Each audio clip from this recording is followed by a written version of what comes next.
Well, good morning, everybody, and welcome. We're gonna probably have a few more people coming in, but we're gonna go ahead and get started. Welcome to our spring summit. I think you can tell by the agenda. How do I get the agenda up there?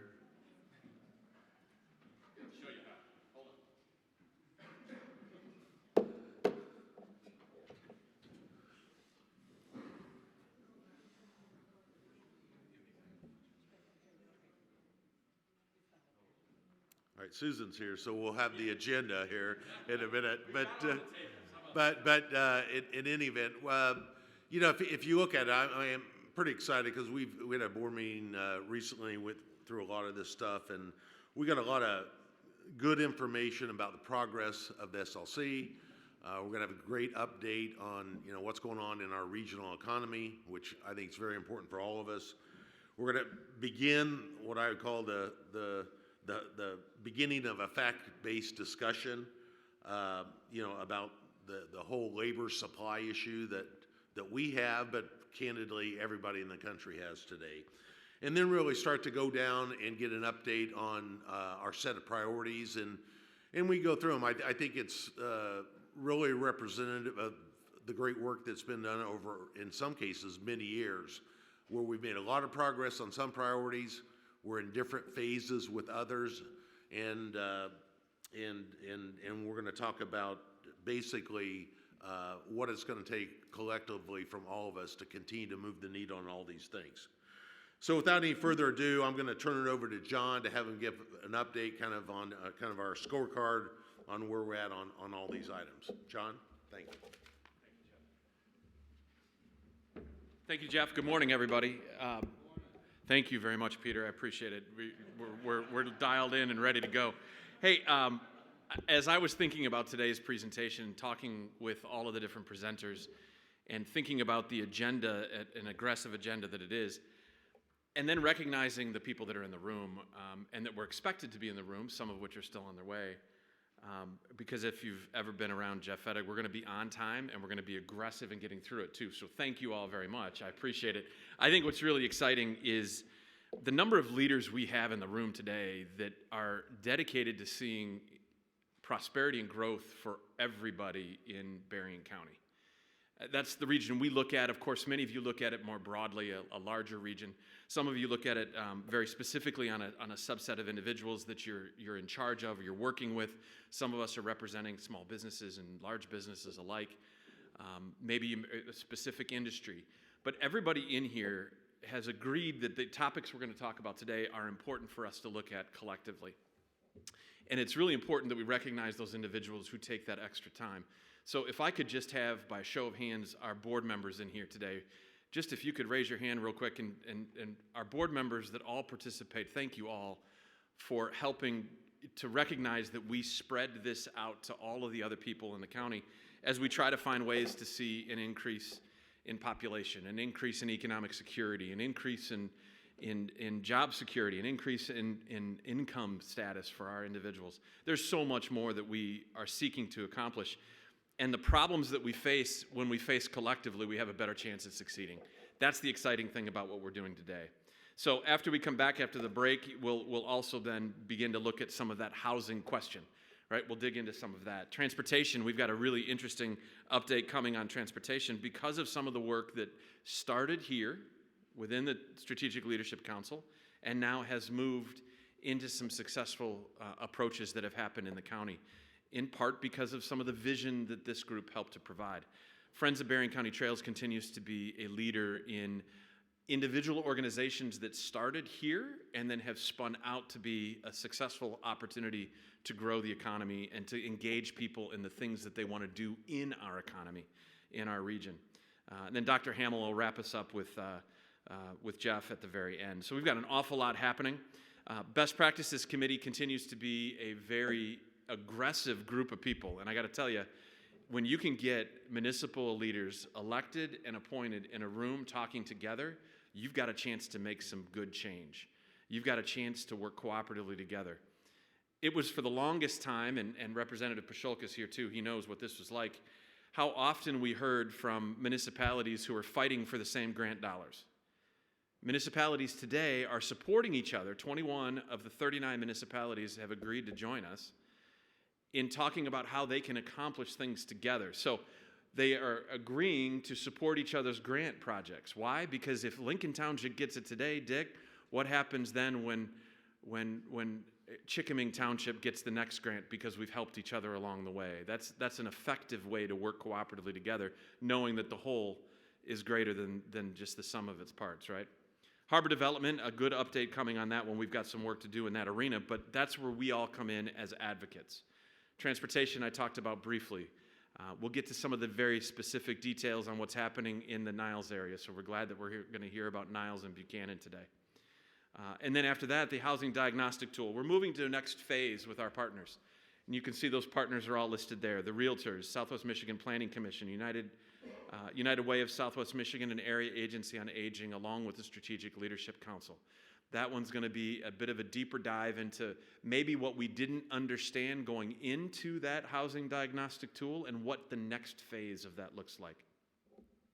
Leadership Accelerator. This is a really exciting part of what's coming today, is to understand how we're growing the Leadership Accelerator in a way that benefits the community as we ask those leaders to engage in our communities.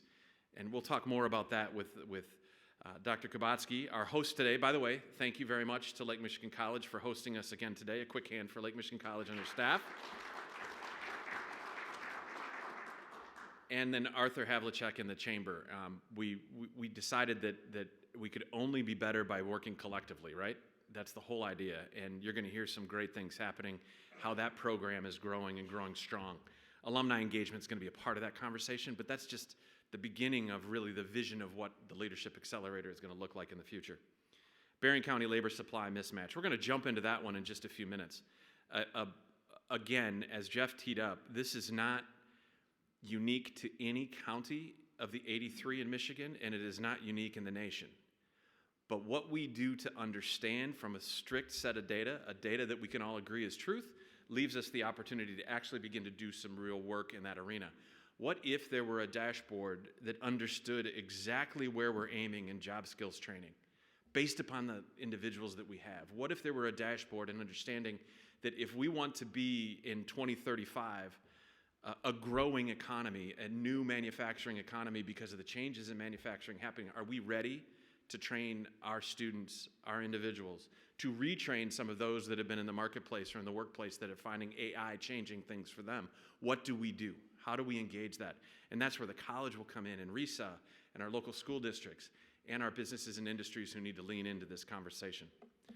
A quick reminder of all of our investors. Thank you to all of our investors who continue to be a major part of the Strategic Leadership Council, doing some things in partnership that maybe one individual organization can't do, but collectively we work together to try to solve. Thank you to all of those who continue to be participants in investor commitments to the Strategic Leadership Council. So as we move on to that, I know that the agenda is aggressive. With that in mind, I want to make sure that we keep right on time, and please welcome one of our board members and a partner in this labor supply chain mismatch conversation. You'll remember that when Todd first spoke, we also had Rob Cleveland speak, also a board member. Thank you, Rob, in giving some data of what we knew then, and then now we're moving to the next phase of what are we going to do about it now to be able to pull this all together. So with that, Todd Gustafson. Thank you. Thanks, John. You're cutting into my time on this aggressive timeline. And Mike has 69 slides to get through, so no, I kid. Again, thank you for this opportunity. I'm here to introduce Mike Horgan, who is the president of the Upjohn Institute. And for any of you that may have had the pleasure to watch the NFL draft last night, and you saw the New York Jets make their draft, they happened to have a young kid who had survived bone cancer. He might have been 15, and he was fired up saying, you know, J-E-T-S, Jets. Well, here I am for Mike, right? Mike, LMI. All right, he's got some good information for us today that we're going to need to make decisions. Most importantly,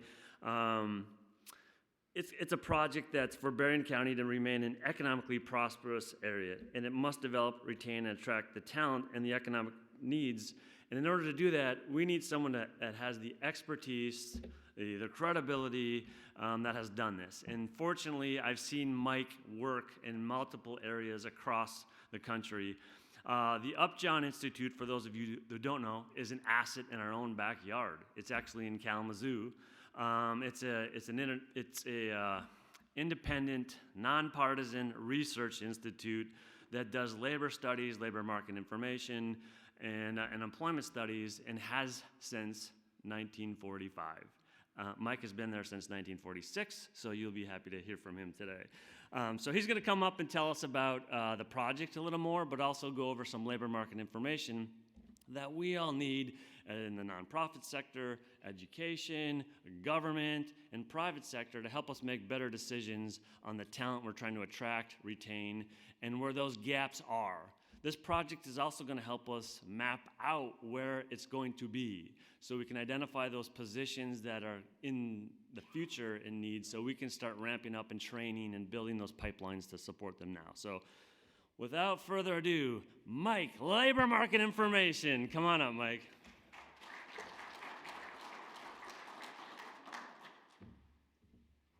Good morning. I really wish I watched the draft last night. I did not. So, good morning. With that introduction, let me tell you what I'm going to talk about. I want to tell you about the labor market first, and I'm going to end the presentation with the discussion about how we're proposing to measure labor mismatch in this area. So the first part is going to be more background in terms of where we are right now, especially with national, state, and local area data. And then I'll give you a preview of what I think of as labor shortages of the future and why we need to be concerned about them. And then look at how we're proposing to measure labor mismatch. So to begin, one of the things I do is I talk fast, so please slow me down if you have any questions. But I'm going to go over national trends, Michigan trends, and then local trends in terms of employment, also in terms of things like EPOP ratios, employment population, labor force participation rates, unemployment rates. And then I want to talk about shortages because it's on everyone's mind, okay? So let's start with some trends. Basically, we lost 22 million jobs between February and April of 2020. But the US economy has recovered those jobs, and as of March, with the gain of 236, we exceeded the February 2020 peak by 3.2 million jobs. It's been a steady, and in some cases in the beginning, a very robust, but more recently a steady recovery. And if you can see here, this is sort of averages over several months. We had a little bit of a decline, which is, I think, reasonable. The normal payroll change in this country is about 150 to 180. So we're kind of slowly going back towards that equilibrium. But it picked up at 345.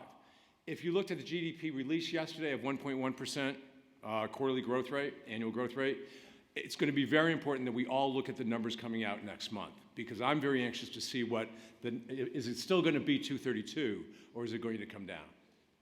But it's been fairly robust. I think it's coming back towards an equilibrium. And just from an industry point of view, lots of industries have recovered.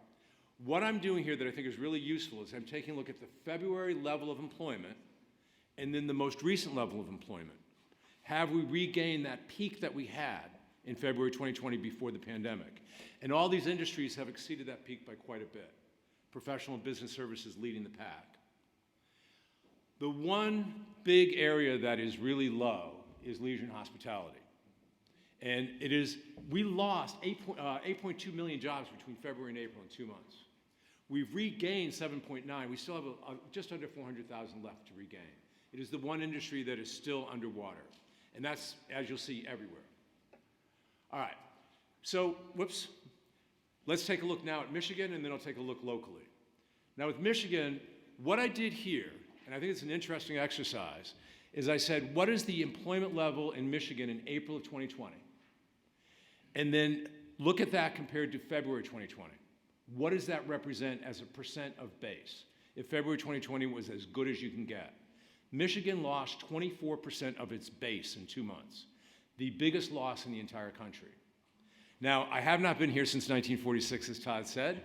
I've been here for 4 years. I love Michigan. It's very much like the weather that I had growing up in New England.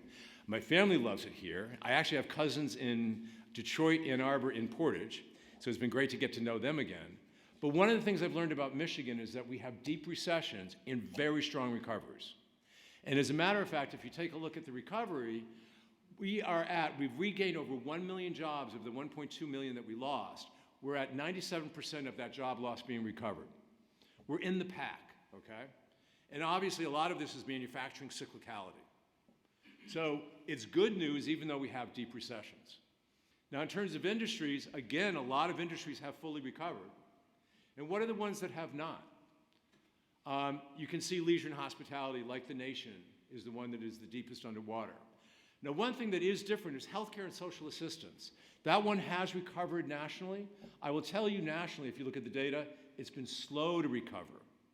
Same thing here, it just hasn't quite recovered yet. Okay? All right. So what Todd didn't tell you is I have 39 slides, but I kind of ramped through them very quickly. So please, let me know if you have any questions. Let's take a look at local. Now, in terms of local data, there's two sources of data that I'll talk about. One is the MSA data, that is the Metropolitan Statistical Area, and the other is county-level data. We have sources for both. They don't always cover the same thing, so you'll see two different references here.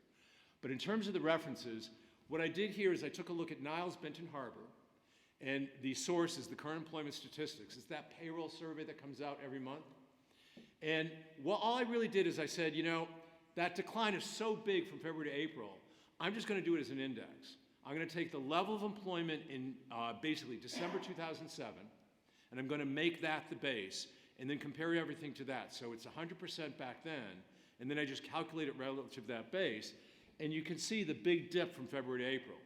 The news here is that Michigan and our area have a bit of a deeper dive, and they've been a little bit slower to recover, but it is on the road to recovery. Okay. In terms of the industries, these are all the industries that have fully recovered relative to February 2020. Mining, logging, and construction is mainly construction, but you have manufacturing, transport, retail. The information blank is not a mistake, it's at 0. It hit the exact number. And then financial activities. Then if you take a look at what is below, it turns out leisure and hospitality has recovered here. But healthcare and social and education, we don't have more detail underneath that, but education and healthcare has not recovered. Okay. All right. Now, this is the other source of data. So I had data on the Metropolitan Statistical Area, but there's another data set which is great. It's called LOUS, which the BLS never know how to market their things. And I worked at BLS. I actually ran these programs for a couple of decades, but it's the local area unemployment statistics. It's done by county. You can get labor force, unemployment, employment, and you can get unemployment rates. And what I have here is Berrien, Cass, and Van Buren. What you see is deep dives between February and April in terms of employment levels, and then almost recovery. I mean, I would say from a statistical point of view, we've recovered, okay? All right. Some of the favorite statistics that people like to cite. And I have a few things I want to talk about in terms of these statistics. But these are called EPOP ratios, which is exactly what it sounds like, employment divided by population. The other is labor force participation rate, which is basically anybody who's in the labor force. You're working or you're looking for work. You're employed or unemployed, divided by the population. Two different concepts. And this is the EPOP ratio for the nation. I would call this like a slow kind of descent, but it's not really diving over time. You're going to see a different story with labor force participation. But it definitely took a nosedive in February to April, and it has not quite recovered, but it's almost there. But keep in mind that 61.2, sort of the early 60s number, okay? Now, here, it's the same thing. We've almost recovered. But I think a challenge for this area is that the LFPRs are not as high as they are nationwide. Sorry, the EPOP ratios are not as high as they are nationwide. I think that's something we can work with. Now, why would people not be participating in the labor force? I don't have a slide on this, but it's something that I track, and I find this really interesting. If you look at the number of people who are out of the labor force, who want a job now but can't because of specific reasons, maybe they, childcare, whatever a list of reasons. If you take a look at 3 of those reasons, childcare, family responsibilities, and transportation, that number jumped to 1 million nationwide in the summer of 2020. And guess where it is now? It's still 1 million. Those problems, which you'll hear about, the transportation I think that Ryan's going to talk about, those are things that are really important to every area.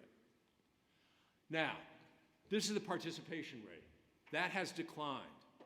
That looks like a bad thing, but I'm going to tell you that 50% of that decline is because of people getting older like us. We're called baby boomers, and we're going to retire. Labor force participation rates of folks in older ages go down, and if they're the bulk of the pop, that means the overall rate comes down. Even though the labor force participation rate of older workers, even though lower, actually was rising from 1995 to 2020.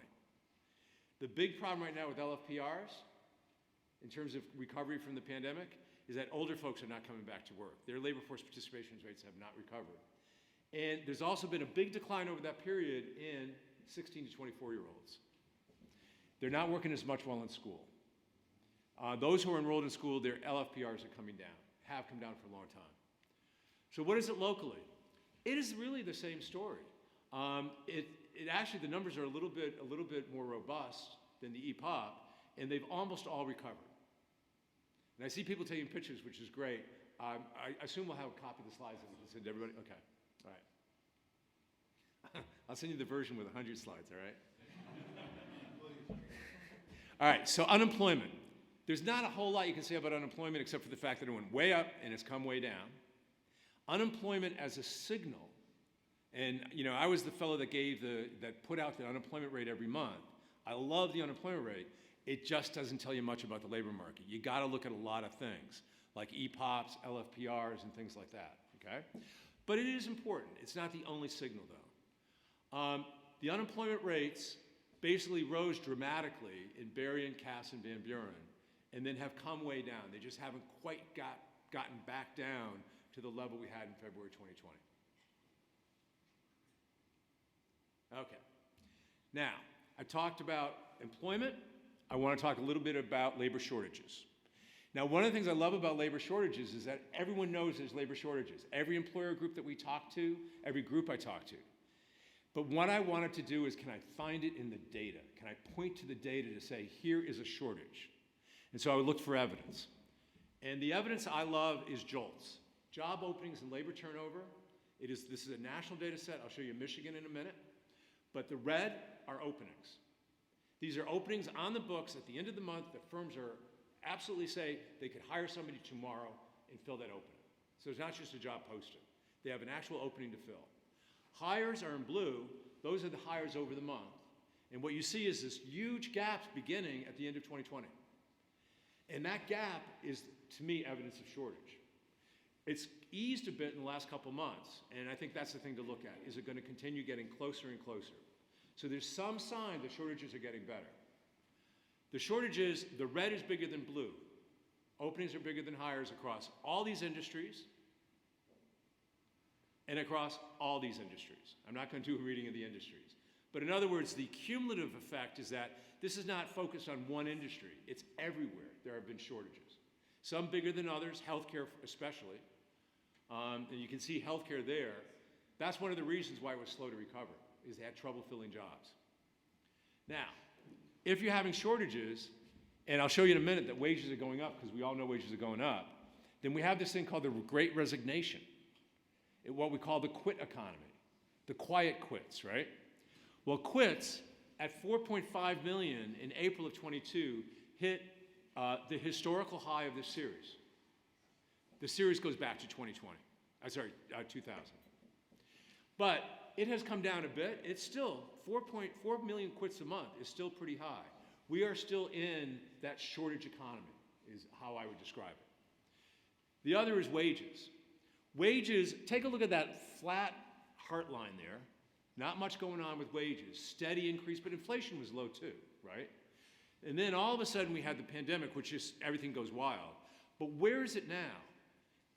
The wages are just high, historically high. They've come back down a bit, but wages are still very high. So we have a high wage economy, high inflation economy. We've got job shortages. That's kind of the current status. I would describe that we have easing of those things a bit. So there's some hope on the horizon. Now, the other thing I would say, and there's other things that we can look at, but if you're having trouble finding workers, where else can you get them? Temporary help supply. contract workers, alternative work arrangements, gig workers, whatever kind of term is most resonant for your businesses. Well, temporary help supply, I just did that 100 trick again. So in red is overall payroll employment. And in, I guess it's teal, it's one of the Upjohn colors, so I should know it. And that other color, it's rising faster than the red. In other words, this is where firms have been going to find workers when they can't find workers through higher wages or through all the other means that they're trying to do. All right. I'll just show you 2 slides on Michigan. What's wonderful about this series is that there's now JOLTS data for every state in the country. It didn't exist before. It came out last year. And they calculated back to the year 2000. So what you have in, this looks familiar.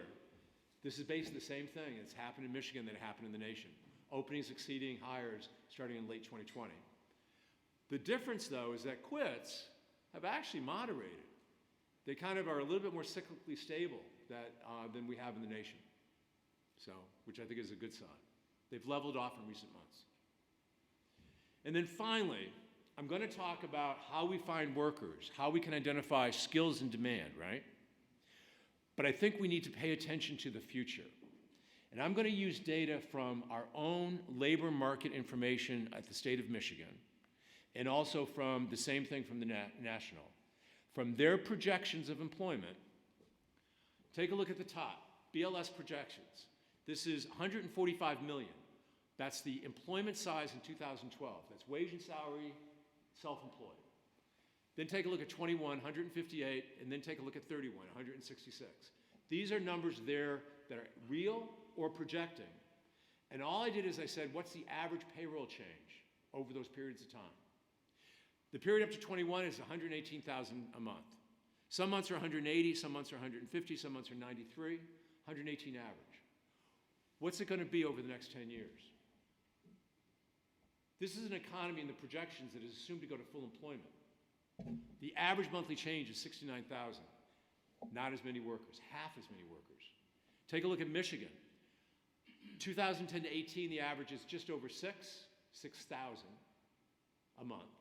The average going for the next 10 years, these are data that came out with last August for the 2030 projections, 3,000.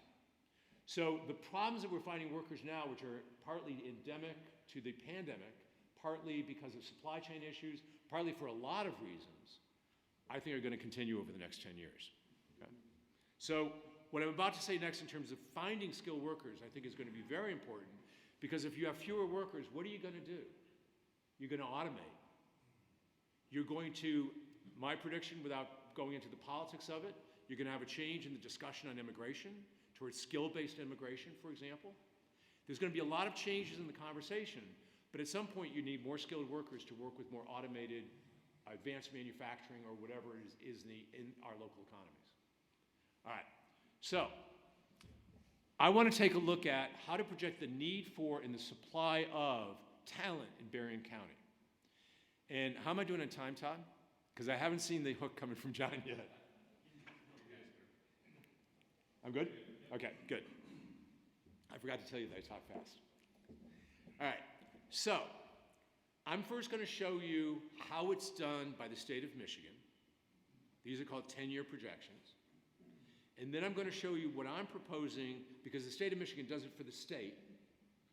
And then in the next year, they do it for the Prosperity Region 8, for example. What I'm proposing is, how could we do it for Berrien County? Okay? All right, so to give you sort of a framework, I don't know, do I have a pointer? No, okay. You can see the screen right in front of you. Okay, yeah. I was gonna do my little dot thing there. All right, so the national projections, I'm gonna first start with the nationals, and then talk about Michigan. They right now run 21 to 31. They were released September 22.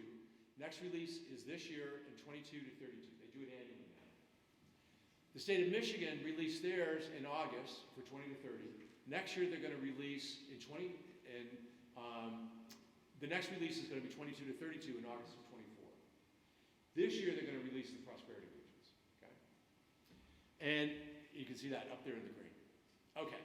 What are the assumptions in the projection of demand for employees? This is done by occupation. That's what we want. How many people do we need in each occupation? They assume full employment in the projection year. And you're thinking, why full employment? Well, the reason is that most statistical agencies are not going to predict a deep recession 10 years from now. That would be political suicide. What they're saying is, we're going to do full employment, and then if the economy changes, you can figure out what that looks like relative to our projection. I actually think that makes a lot of sense. What I'm going to do, and I'll show you in a minute, is I'm going to look at what the macro projections are actually of the economy. The other thing that's in their projections is the education that is typically needed to enter each occupation, which is really important for looking at skills. What do they measure? The level of percent change in employment by each occupation, annual job openings. So if employment goes up by say 20,000, that's good. But that may mean that to get that 20,000 over 10 years, you have annual job openings of 45,000. Because people retire or people leave the occupation. So job openings is actually, for your purposes, really critical to know. And then they also have sorry. I was violating speaker protocol. My apologies. Could you all hear me? Yeah. All right, okay. And then wages. Tons of information on wages. At the 10th percentile, 25th, 50th, 75th, 90th. If you want an average wage, if you want to know what starting wages are, use the 10th percentile. So this is great wage information. So out of all that, you want to know, well, which occupations are high wage and in demand? Answer is, well, everybody uses a different approach. When I was in my previous job, we did a survey of all the states and looked at all the different ways that they measure high wage, high demand. It's all over the map. I'm going to give you a proposal for Berrien County, but they look at fastest growing, greatest number of job openings, greatest gaps between supply and demand, which is what we've been talking about. Thresholds for each education training group, target specific industries. Michigan projections, they've got an index of 5 different elements, and they just, they add them up with weights. They create an index out of openings, due to retirements, people leaving the occupation, net employment. They have a lot of elements to theirs. Okay? And what about high wage? Well, we could spend the next hour and a half talking about what is a high wage. So all I'm giving you here is the different views of that, a framework for looking at what might or might not be a high wage. Minimum wage, poverty threshold, the living wage that we get from the United Way, for example. Remember I talked about those percentiles? I just grabbed that data from that database. These are the percentiles. These are average hourly earnings for all workers, okay? That payroll survey I talked about with the employment, they also have wages. I gave you that one there in terms of US and Michigan. And then yet another one, the current population survey, that's what gives you the unemployment rate. That one has a benefit in that it has self-employed in there too, which is nice. And there you get 2738. So what we decided on a high wage is something that I think is a consensus building discussion, okay? All right, so what are we proposing? What we're proposing is that top left, which is one of the innovations. Rather than assuming full employment, we're going to use a macro model. I'm not a macro model specialist. We have a macro model team, and we have projections of, in this case, industry employment. Industry employment in Berrien County in the next 6 years. That would be kind of the drill. And then with that industry employment, I'm going to use occupational employment patterns by industry. Take each industry and say, what percent of the employment in this industry are production workers? What percent are, say, welders or welder setters? As detailed as you can get. And I'm assuming that the technology in Michigan will look like the technology in Berrien County. In other words, if there's X percent in Michigan, there's going to be X percent in Berrien County. And it's an assumption. We'll be transparent about our assumptions, but I think it's actually fairly good in terms of capturing the moment in time. And then I will also have to come up with, and this is kind of sort of the green is a little bit more like in the weeds, but I have to come up with an estimate of how these occupational industry shares change over the 6 years. And so I'm going to use Michigan projections for that. Bottom left, I'm not assuming full employment. I assume that the industry-specific occupational staffing in Michigan is also relevant at the county level, like I just said. And then I'm going to look at education that is typically needed to enter an occupation, which is really important for workforce training for Michigan Works. Occupational employment growth, level and percent, annual job openings, and then wages in the base year. I'm not going to project wages. I'm just going to say high wage as of the base year. Why don't I project wages? Because if wages are growing, guess what happens? People go into that occupation. And then what happens to wages in the next period? They start to fall. So it's really useful. I mean, there's cycles of wages. It's really useful to look at wages at a point in time.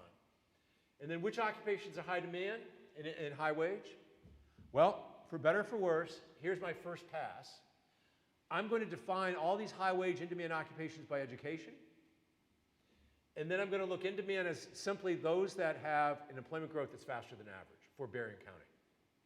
And high wage, I'm going to start with $20 full-time, full year, or $41,600 a year. Now, we can change those thresholds. The data are the data. Give me a different threshold, I can give you a different cut of the data, okay? Now, that's demand side. One of the brilliant things that was part of the discussions I've had with John and with Todd and other folks is, well, what about the supply? What's going on with the supply of workers and who do we have to train? And that's not my area of specialty, but Lee Adams, who is also on my staff, he's done studies of those things and is part of the team to look at how do we define supply in Berrien County. And he's going to focus on 3 areas: talent development, retention, and attraction. He's going to basically look at, and I'll show you what we mean by cohort survival rates. There's a really cool graph coming up. But basically the idea is that if we can get an estimate of supply, let's compare that to demand and see where the gaps are.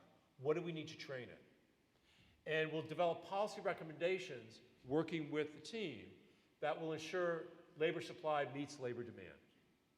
All right, so let me show you the basic detail, and then I'll show you that cool chart. For talent development, that's everything coming through the schooling and training system. So what Lee has to do is go and talk to everybody that's involved in those particular arenas. What do the data show? What's the quantitative data? He's also going to do qualitative interviews to get perspectives, for example.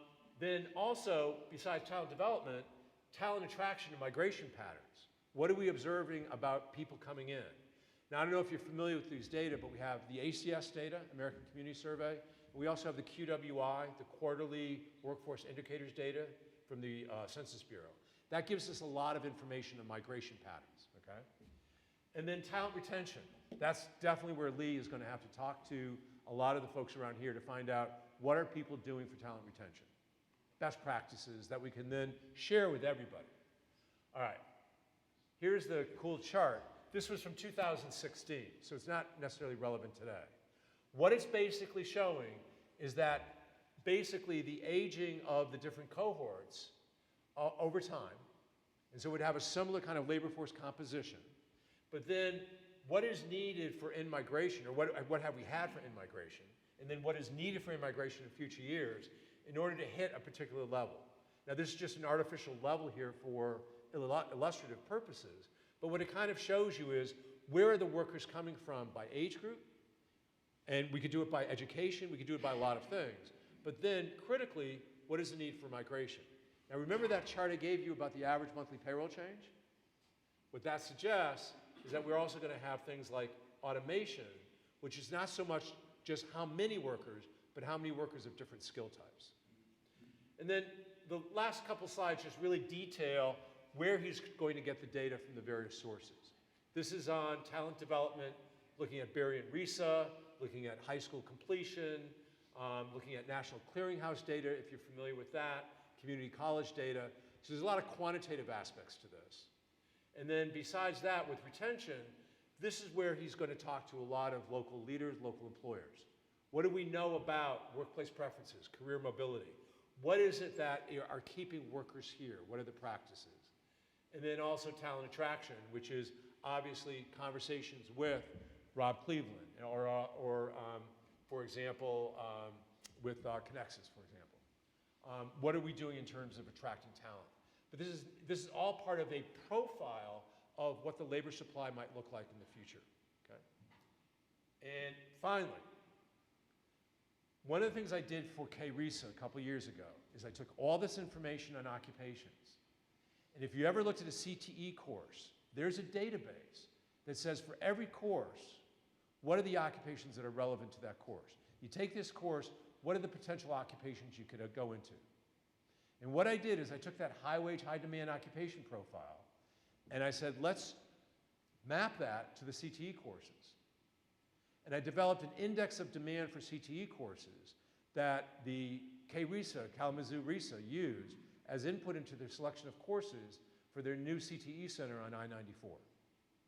Because what they wanted was data-driven guidance as to what courses are greatest in demand in the market. They coupled that with conversations with their advisory group, with industry groups, to say what courses do they need. So what I would propose in this particular study is that getting to this point with high-wage, in-demand occupations, what can we do to give you information about CTE courses? And that is it.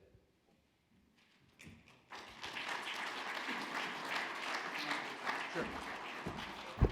Thank you, Mike. I appreciate it. Questions, we've got just a couple of minutes to add a couple of questions to the mix because this is a really important topic for us moving forward. Lauren.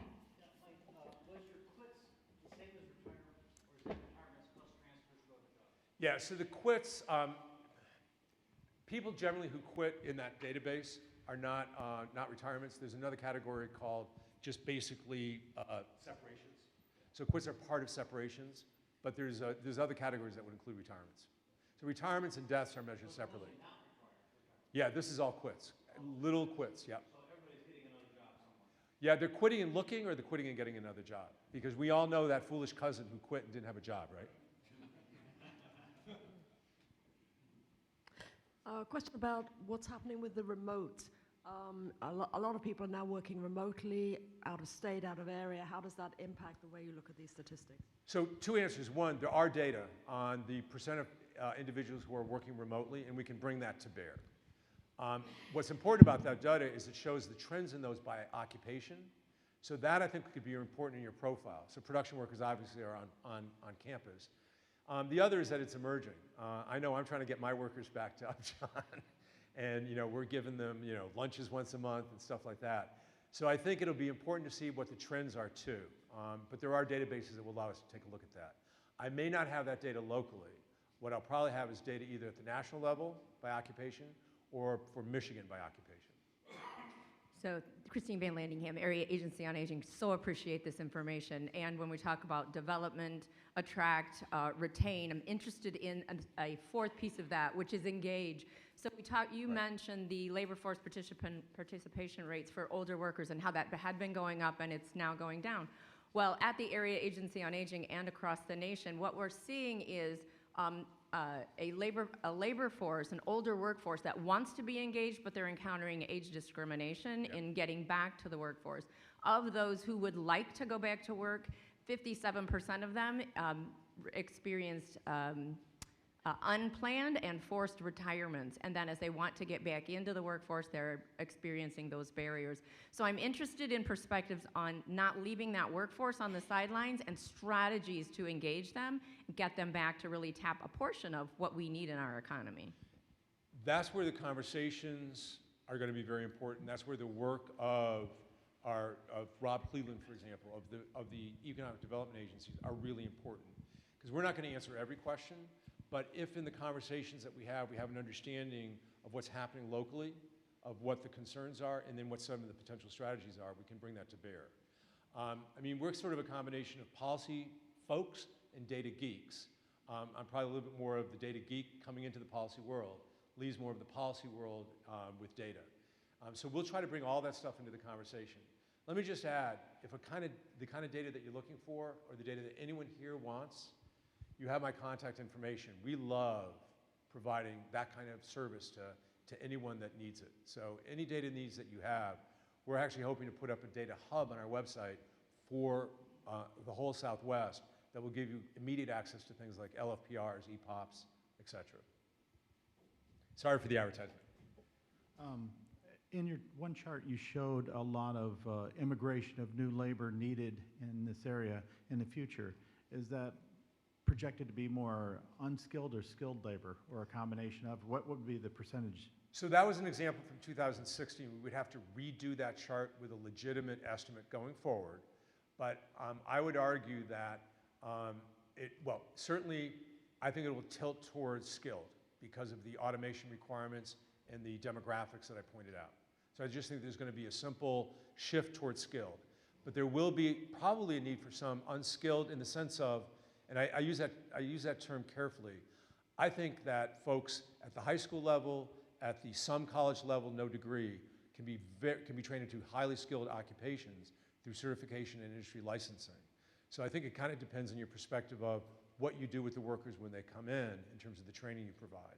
But yes, there may be occupations that require less in the way of educational attainment. I had a question about, I think it was the third slide from the end, the one where you show in the different compositions of by age, Yep. and where you hope to attract.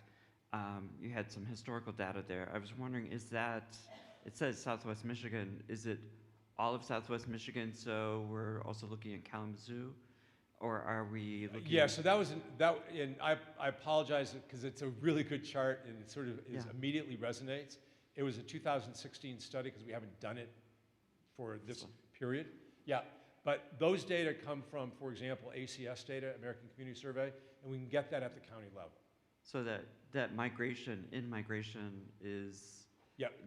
in those projections is from, based on that 2016 data and Yeah, so includes Kalamazoo. we're just going to redo this. Right, but that would include Kalamazoo or? No, so we would like to try to get as much as possible data that is relevant for Berrien County. Great. And I will promise you this, because our reputation depends on it, we will be incredibly, boringly transparent as to the limitations of the data. But if we've got data for Berrien County, we put it in. If we've got data that's the 3 counties, we'll put that in, but we'll let you know that. Mike, first of all, thank you for being here. And in the spirit of the SLC, we try to bring fact-based data to help solve broader community priorities and issues, and this clearly being one. And you're a great resource for this. And thank you, Todd, as well, for kind of putting all this together. This is eye-opening to me in the sense that all of us. With COVID, maybe a little bit before COVID, but certainly COVID, coming out of COVID, everybody, including myself, so where did all the workers go, right? And blah, blah, blah, and there's all sorts of theories and so on. But what you're showing is really saying, once the COVID noise gets behind us, this is a fundamental demographic population issue that is only going to get worse. And that if we don't have some true systemic solutions to bring, we call it in-migration, that could mean a lot of things, right? But more people here in the workforce, we're gonna have a serious shortage. Yep. for forever. Right. And which also tells me that none of us can solve this by ourselves. We're gonna have to figure it out as a community, and it's only gonna get worse until we have systemic fixes to that. Yep. Is that a fair picture? That is a better picture than I provided. That is exactly spot on. And I think the only thing I'd add to that is employers are now going to be thinking about how do we automate our processes because we can't find workers. Yep. Isn't that nationwide? Yeah. Oh yeah. I gave you that nation one, and then Michigan. I think it's hitting everywhere. I do think that some of us older folks are going to be working longer, but that's just not going to stem that tide. You mentioned that more students in college are not working, and that was... The trend has been falling in terms of employment population or labor force participation rates. And so is basically the enrollment rates of recent high school graduates are also not attending college. And so do you have data that will help us look at that population who, according to the National Student Clearinghouse, are doing nothing within the first 6 to 12 to 18 months post-high school? It won't be a direct part of this study, but it's absolutely something that we can look at and we have looked at. So, for example, there's a really interesting survey that I started a number of years ago. It's called the American Time Use Survey. It measures what people do with their time. Sounds kind of invasive, right? But it's a really important question in terms of labor-leisure trade-off, because I'm a big fan of the economy finally moving with automation towards a 4-day work week. That's just me. But what we do with our time also allows us to say, who are all these people that aren't working, and what are they doing with their time who are 18 to 24? And actually, there have been studies that have looked at that, so we can bring that to bear. But the other is, you have to think of it as a moment in time versus a flow. So you're really looking at what do they do while in college. So they are working, it's just they're working less often. That's really the key. And I think part of it is summers are shorter. The opportunity cost of working at a job while mom and dad are paying $51,000 for tuition is really high.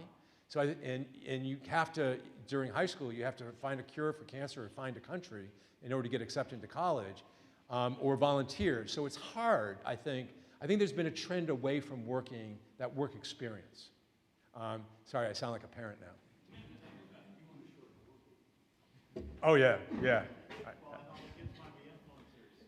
Right. Oh, yeah. All right, how about a big hand for Mike? Thank you very much from the Upshot Institute. Thank you, Mike. Please welcome Michelle Height, the chair of the Best Practices Committee, as we give some updates and some great information on what the Best Practices Committee has been up to in the last 6 months. Thank you, Michelle.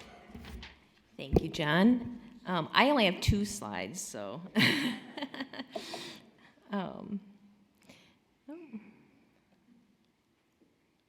Nope, there we go.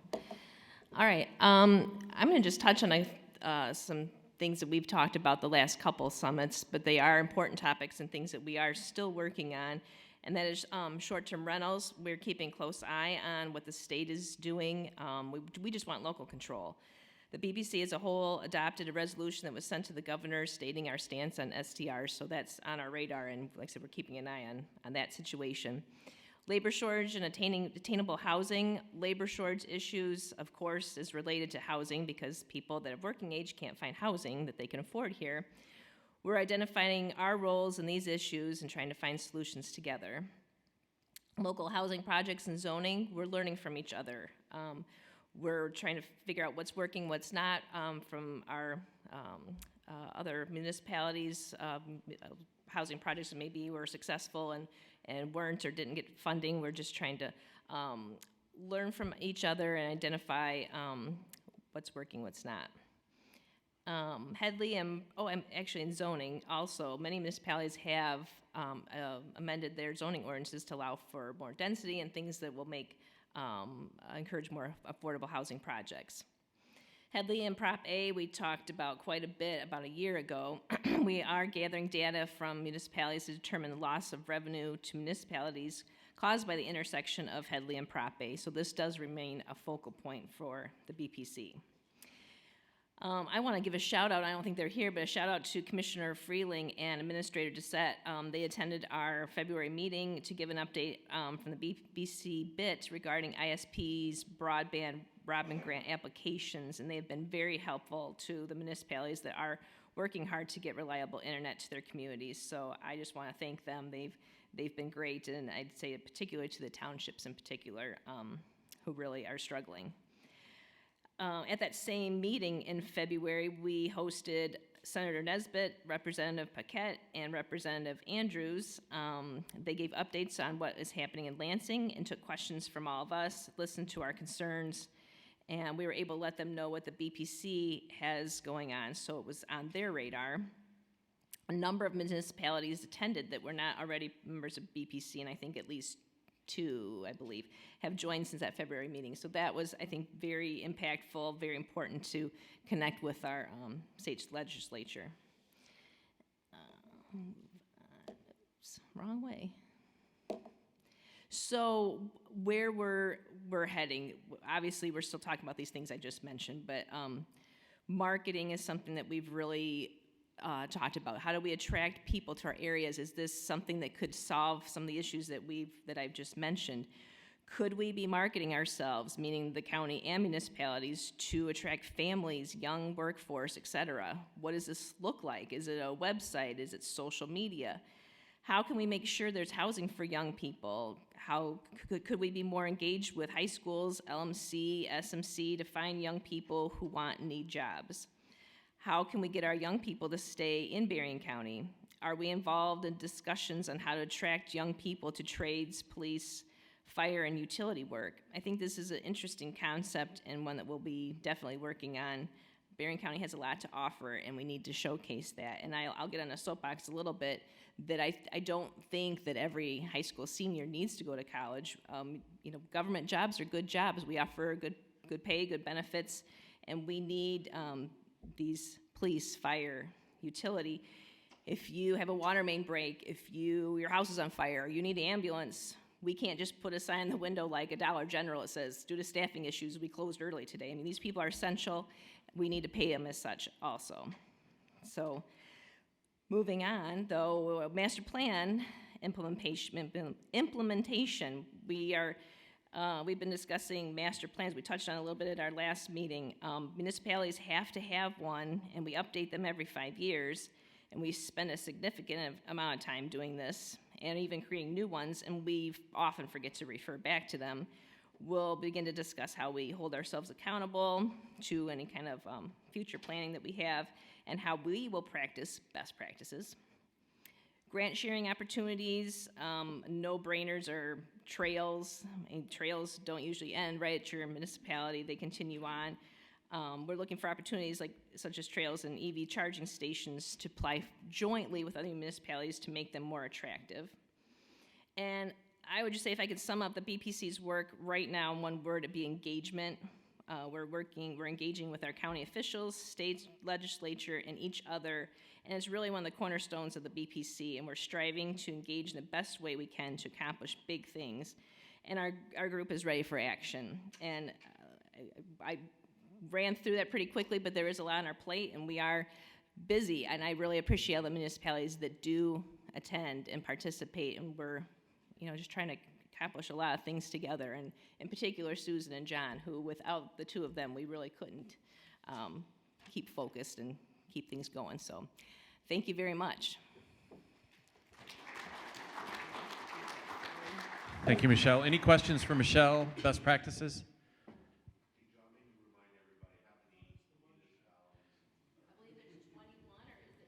21 or 22. We do have some that are engaged and considering joining also, but we really have grown over the last few years, and in particular, I think that legislative forum was very beneficial to many. Thank you, Michelle. Please welcome Dan Fetty from Berrien County. And yes, Commissioner Freeling is here, having given the update on BC BIT, so thank you, Commissioner. I should also note, too, as Dan's making his way up, we have representatives from both, we have Trevor Tenbrink from Congressman Heisinga's office, and Lee Belding from Congressman Tim Wahlberg's office. If we could please welcome them then also. Excellent. With that, please welcome Dan Fetty. Morning, everyone. Al, I've left that picture there just for you. I know that this is like a...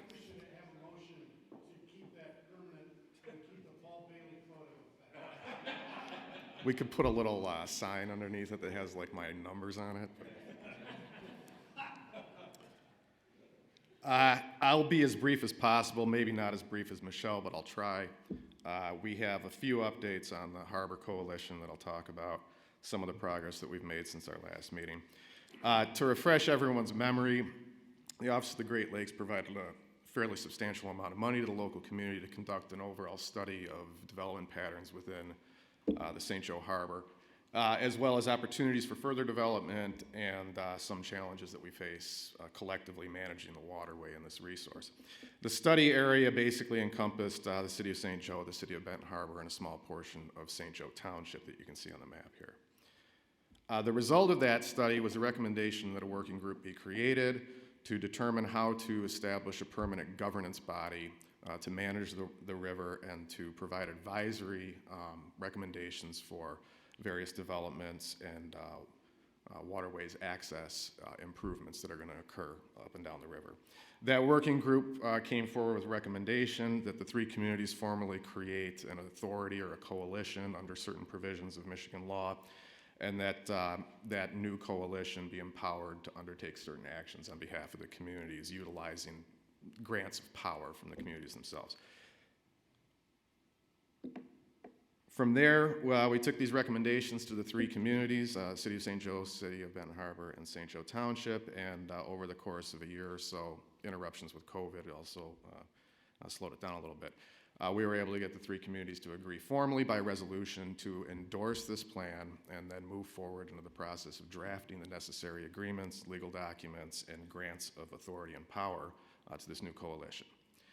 Now, we're a little behind schedule, I'll admit, and I'll accept responsibility for that. It's been a little tedious to get these agreements put in place, get them circulated, and get various revisions and legal reviews conducted on them. But we are at a point now where the agreement, what we call the PA, or Public Act 7, Urban Cooperation Act agreement, is drafted. That is going to be circulated to the communities in the coming week or two, looking for legal review from their own corporate councils. One of the things that makes this, I don't want to bore everyone, one of the things that makes this difficult is to try to figure out exactly what these communities are giving to this new coalition, what powers are being granted to them, and how this will operate. There's a provision in Public Act 57 of 2019 that's called the Water Resources Improvement Authority Act. And it contains a series of grants of power to a community to undertake studies, improvements, and financing options to manage a water resource or a waterway. And what we've done is taken that act and say the three communities are going to use the powers described in that act and grant them to this new authority created under Public Act 7. And that new authority will be able to undertake the following things: to prepare an analysis of proposed waterway resources improvements that enhance access to the St. Joe River. That was the primary thing that came out of this broad study, is people wanted more access to the river, more connectivity between the communities. To carry out water resources improvements in the St. Joe River, and that includes dredging, removal of spoils, other improvements or maintenance activities that enhance the navigability of the waterway, which is starting to become an issue again as water levels are starting to drop.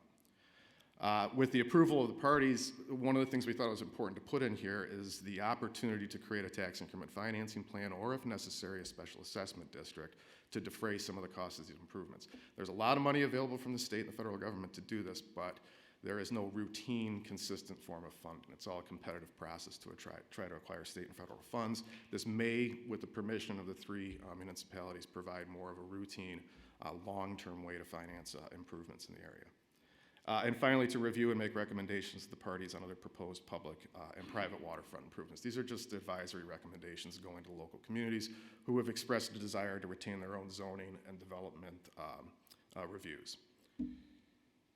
So the next step, as I said, that the agreement has been drafted, is going to be circulated next week. I expect and I hope within maybe 8 weeks we'll have the formality or the document formally approved and kind of have this stage of it behind us.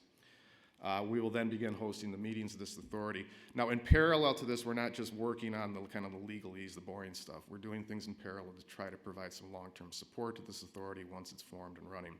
The first is, thanks to John, we've already met with Congressman Heisinger's staff. We've also met with both of the staffs of our senators to essentially describe what's going on in our harbor and to prepare the groundwork for future federal funding of harbor maintenance and potentially federal funding of navigable waterways maintenance in the St. Joe River. Those have been productive meetings. As it stands right now, the City of St. Joe is the sponsor for these activities. The new authority will ultimately have to do that, so it's been good to kind of introduce these concepts to our congressional representatives. In addition to that, we have been working with the airport and some of the private property owners who are going to be critical when we get into maintenance plans for this river, places to put material, places to reuse material, and construction activities will have to occur. There are a variety of agreements currently between the airport and the City of St. Joe that we'll have to assign to this new authority. And finally, Brian Dissett and I have been discussing this for the last 4 weeks or so. We're going to ask the county for permission to go out to bid to retain an engineering firm for the purposes of creating new dredging permits all up and down the river, which have expired. As it stands right now, no one can actually dredge the river because there's no permit to do so. It's a convoluted federal and state process to get those put in place. So we're going to ask the county to go ahead and let us do this with some reserve funds under our control. Once those permits are in place, we will then assign them to the new coalition. So we think these are certain ministerial or administrative actions that this new coalition will have to undertake. We're going to try to do that for them so that when it's formed and impaneled, they can kind of hit the ground running without having to go through these kind of tedious administrative processes. So as I said, that's where we are. I'm hoping, 8 to 10 weeks we'll have this wrapped up, put behind us, and we can start looking forward to the long-term planning for the management of the resource. Okay. Thank you.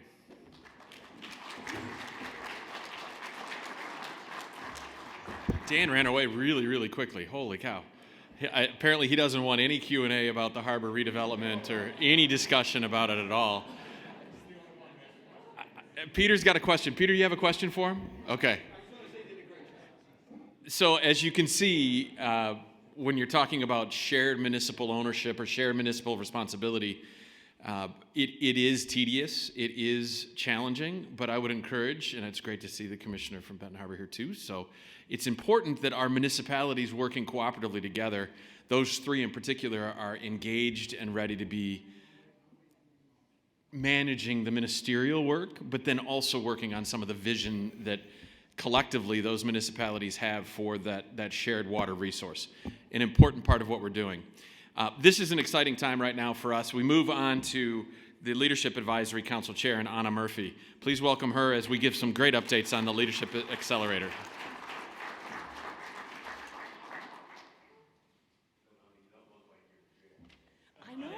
I know. Can you hear me? Okay, good, great. Oh, pull it down. Okay, good morning, everyone. That was good. So as chair of the Leadership Advisory Committee and a board member of the SLC, I wanted to just share very briefly with you just a couple of important items related to our work as a collective impact organization in supporting this important community-driven activity. When the SLC was formed, it was determined that a community-led leadership development program was needed to ensure that our local businesses and industries could better prepare its employees for leadership roles throughout our county. And in order to achieve this goal, the SLC established the Leadership Advisory Committee to ensure that the program and the curriculum match the needs of the businesses and industries that would support the program. This year, the LAC, I need to know this one, sorry. This year, the LAC consists of members of local organizations, as you'll see on the slides. I'm not going to read them all. I think you can read them. Peter, that's an awesome, awesome photo. Thank you. Yeah, were you? It is kind of modelish.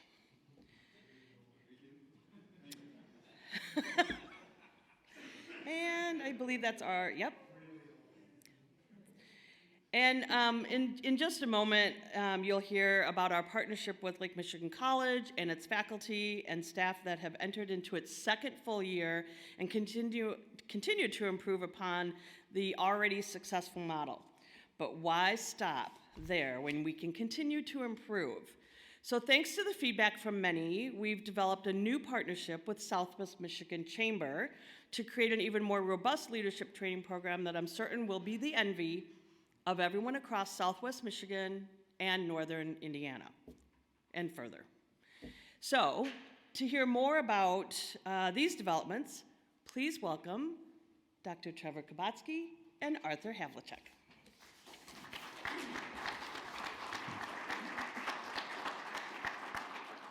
Oh, there they are.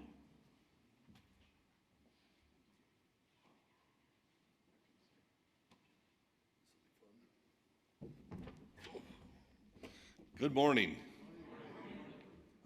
Peter, could you say it a little louder for me, please? Good morning. Thank you, Peter. 2 years ago when John came to us and said, hey, what do you think about reinstituting the Leadership Accelerator at the college? Because Dr. Harrison had done one, Ken could probably tell me, years ago we ran one here, a similar type program that ended. And we said, of course, that's why we're here. We're here for the betterment of our communities, betterment of our leaders, and so we took that challenge in the middle of COVID, and I want to recognize Dr. Ken Flowers, who took the time to research leadership and redo some curriculum to make the program what it is today, including a visit to Lansing, which John heads up, and I think you're going on Wednesday, aren't you? Yes. Because our leaders of the future need to know how to work with legislators. And so we're very proud to take the program on, and we've had one successful and are almost done with our second successful. So we are glad to do that. So last year not last year, through this whole process, we've been trying to figure out how to engage alumni in the communities, on boards, and those types of things. So what better way is to partner with someone who has a lot of business and industry in their organization than the chamber. So Arthur and the college joined the partners this year. So I will turn it over to Arthur to kind of give you some details. Thank you. So the Chamber's really excited to be wrapping our arms around the Leadership Accelerator Program and partnering with the college. When we looked at this program, we know that leaders are obviously important. They're going to be running businesses tomorrow. They're going to be solving the problems that we're talking about today, and they're going to be solving them today and tomorrow. And so we really wanted to figure out how we can take this program and make it not just the best program in the region, but the best program in the state. And really to do that, we need to be more authentic and more intentional about how we engage businesses, how we engage the community, and how we engage our alumni. And those are things that the chamber, my chamber, 700 members, inherently structured to do. So we've been structuring some programming within those work areas and how that'll look moving forward. We've got some exciting plans that we couldn't do it without the college or the support of the LAC, Madam Chair Anna Murphy, John Prose, the SLC, and all the others who are in this room that are serving in that capacity. I don't think we have a couple slides. I'm wearing that white shirt as we speak, by the way. It's the only one I have. Yep, so Trevor mentioned 2022, Lake Michigan College became the program host. We're excited to be the program co-lead. This is just a look at the staff that's going to be wrapping our arms around the programming as leads. And then, of course, the advisory council, which is, nothing's really going to change with that. We value the community input and feedback that we get from these folks.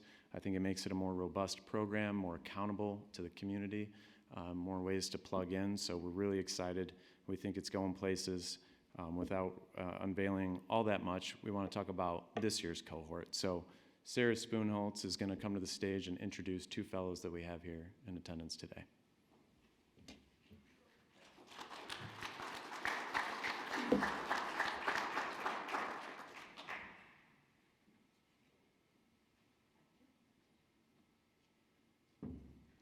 Good morning. So as a proud LA alumni with Michelle and many of you that are in here, so excited that we could actually be part of this and get to work closely with a lot of our cohorts for this year. It's been a fantastic cohort, lots of great energy. They've talked about a lot of great things, and you are going to hear from two of them who have, I didn't volunteer them, they volunteered themselves, which makes me very happy, but they will share with you what their experience has been like so far. We've talked DEI, crucial conversations, effective ways to communicate, and our strengths based on our personality skills. So, you don't want to hear me anymore. How about we welcome up the ladies, Kelsey and Jennifer. Would you like to come up here and share, please?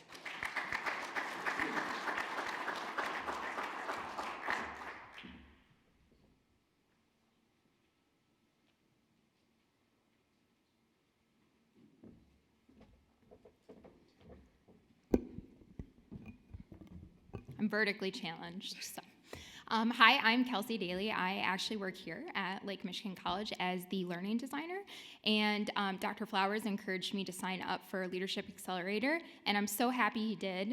This year, she already mentioned, we have covered so many huge topics that have completely changed my mindset on them and the way that I look at what it means to be a leader and how I'm going to move forward in my own work. So far, my favorite has been the strengths-based leadership approach. This has been really different to consider. Usually, when you think of your leadership expose, you think, where can I improve? Rather, the strengths-based approach looks at what you're already doing well and then honing in on those and improving them as you move forward in your leadership career. So that's been a really enriching part of it. My other favorite part would be the DE&I portion of it. Cam from LMC actually came in and he did a full day with us, and that was a really enriching and really cool program too. Let Jennifer talk about her favorite parts. Good morning. My name is Jennifer Flick. I work for Berrien County. I've been here just over 3 years. I came from Jackson, Michigan, in their government, so I have a lot of leadership experience and government experience, but I was encouraged to join this academy because I wanted to get invested. I mean, talk about COVID. I moved over here May of 2020, so right in the middle of COVID when I couldn't meet anybody, couldn't try to develop some of those connections. So I'm going to say that's been the best part about this Leadership Academy is for me to be able to really start to get entrenched in the community, be able to find, equals that I can bounce things off of and just make those connections. The other part is kind of reinvigorating me. I was a police officer for 26 years. I was a sergeant, worked the road, and to kind of rephrase my mind and re-look at things. All of the programs have been great. I'm going to really say the DE&I has been really good, and also the critical conversations. I mean, I can have those frank conversations, but to really look at a different way and not be more of trying to get the input from the other person has really been helpful. So it's been a good experience for me, and I would highly encourage other people to join. Yeah, I'm really thankful that my employer has viewed and invested this into me, and it is therefore enriching my leadership experience and where I plan to go forward. We're about 6 sessions into Leadership Accelerator so far, so we're I think a little bit over half, and I'm really excited to see what other things they have for us. Thank you for letting us talk today. Thank you very much. Any questions for either of our two presenters? Any questions? I know you're really excited about the Lansing trip on Wednesday, right? Okay, good. Well, there's never rain in Lansing. It's always sunny, right, Al? Right. Any questions? I just one for, so as we are the sponsoring body for this, meaning, we enable this, and so on. Can you give us any feedback on what we can do better to support you? As Kelsey stated, we're about 6 sessions in, and I'm going to say so far there's nothing really that I would say to be able to support us better. I mean, we have a great location. It's really welcoming. It's good that we have those working lunches because sometimes when you have class, you just are focused on that. And then when you have those working lunches, you can start doing more of those connections and that networking. So I think that is something definitely to keep. My job is curriculum design, so I look at this very critically, and I actually have had several conversations with Dr. Flowers and Pam McVeigh about enriching the curriculum and so forth. I think one thing that I would improve is I see all of these smiling faces who obviously want to be involved in this sort of program. I would love to see more of you at the Leadership Accelerator Program. We hear a lot from LMC staff. We hear a lot from kind of the same people, but it would be really great to hear from other faces in the community and also to create stronger networking opportunities for those leaders within the program. Very good. Thank you. Thank you very much. So one of the important phases of the partnership that has been developed between Lake Michigan College, who is owning this program now, right? So strategic with the Southwest Michigan Chamber. One of the unique things that Strategic Leadership Council has done, and we'll hear from Friends of Berrien County Trails later, you might recall that it started as a conversation around the BPC table of our local municipalities on how are we going to work together to find solutions towards this trail question. We keep hearing that we need to do these things. The Leadership Accelerator was much the same way, where it was recognized early on when the SLC was formed, we need to build stronger connections for leadership training and development, much like what used to be at the Chamber long, long ago, what used to be at the college long ago, not long, long ago, and where could we build that opportunity? And I think the SLC has done a really good job with all of your help and the help of the board to be able to spin that out, if you will, right? We have programs that are now running, not because we're owning a program, but because we're providing the backbone to that to provide feedback to the two partners who are making this work. So I would encourage you 2 things. One, lean in, as you were just asked by two of the cohort members right now, as an organization into the Leadership Accelerator going forward. The second thing I would ask is that you think where you can engage the next cohort coming. So if I understand the timeline correctly, we will see sometime in October an evaluation of where we've been in the first two cohorts here at Lake Michigan College. Where we're going will be designed then with the help of feedback from all of you and the help of feedback from the faculty and staff, as well as the folks in the cohort. Then sometime in December, I think it's early December, late November, will be the opening of applications for the cohort, starting then in January of 2024. So be thinking whom in your organizations, be thinking whom might be the best individual to connect into community, to connect into leadership for opportunities in the future. And that is a county question. That is not simply a question of one subset of our community. It's the county question that we're asking. So I say that to say we're blessed to have those two partners making this work, and I'm proud of the work that the SLC has done in advance to get this off the ground so that folks like Trevor and Pam McVeigh and Dr. Flowers and Arthur and Susan and Jasmine and that whole team can really continue to grow this program. So with that, a big hand to our LA and the LAC and everybody that's involved in all of that. All right, this is a moment for a few minutes of fellowship and a break. There is coffee, some refreshments and so forth, and Jeff, you'll be glad to know we're well ahead of schedule. All right, thank you very much. About 10 to 15 minutes max, please. Thank you. I am absolutely thrilled that we are able to gather together.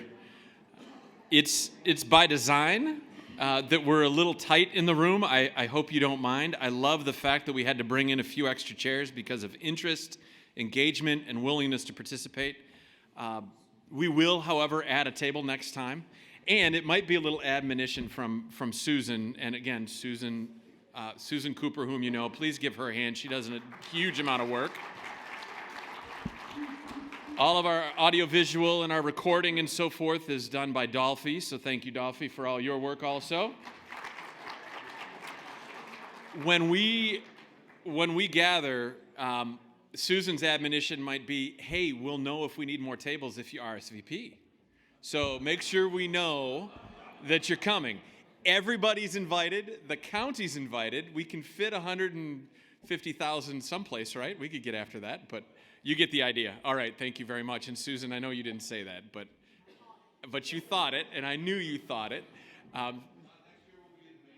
Next year is the main stage, Trevor said. That's excellent. What's the total capacity? All right, we'll have 1,500 for the SLC Summit in the fall. Are we ready for that? All right, excellent. Please do bring folks, engage new folks. Think of folks who aren't in the room right now. That's an important part of how collective impact works, right? If we stay in our lane, then we've failed to grow that collective impact model that we all know is unique and different with the initiatives that we're talking about today. So with that, we'll move on to the next phase of this conversation. If you could please help me welcome John Eaglehoff. We're going to now talk about Housing Diagnostic 2.0 and some of the great work that we did to start the conversation. But to start the conversation means that there's been some change over time, right? Because much of the data is look back. What's next? And how are we moving the needle, and what might we do in the future with 2.0? So please welcome John Eaglehoff.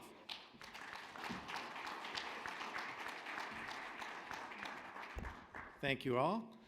The SLC identified housing as a priority, and that was a multi-sectoral effort that a lot of folks came together and realized, hey, we all have an interest in getting this housing thing figured out. So that's human services, that's philanthropy, that's education, that's government, that's across the spectrum. The nice thing is we don't exist in a vacuum. And it turns out that the state has observed statewide that we need to address this issue. So this is a contextual thing today. We are subdividing the housing conversation into three pieces.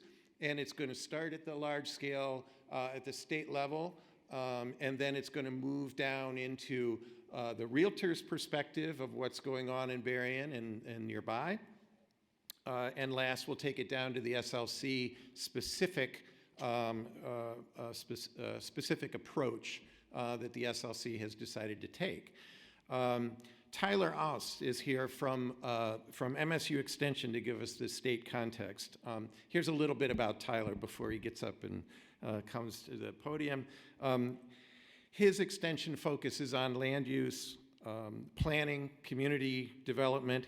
He knows the state's approach well. He moderated the recent regional housing partnership meeting that took place nearby, part of a statewide rollout of the state's housing plan strategy.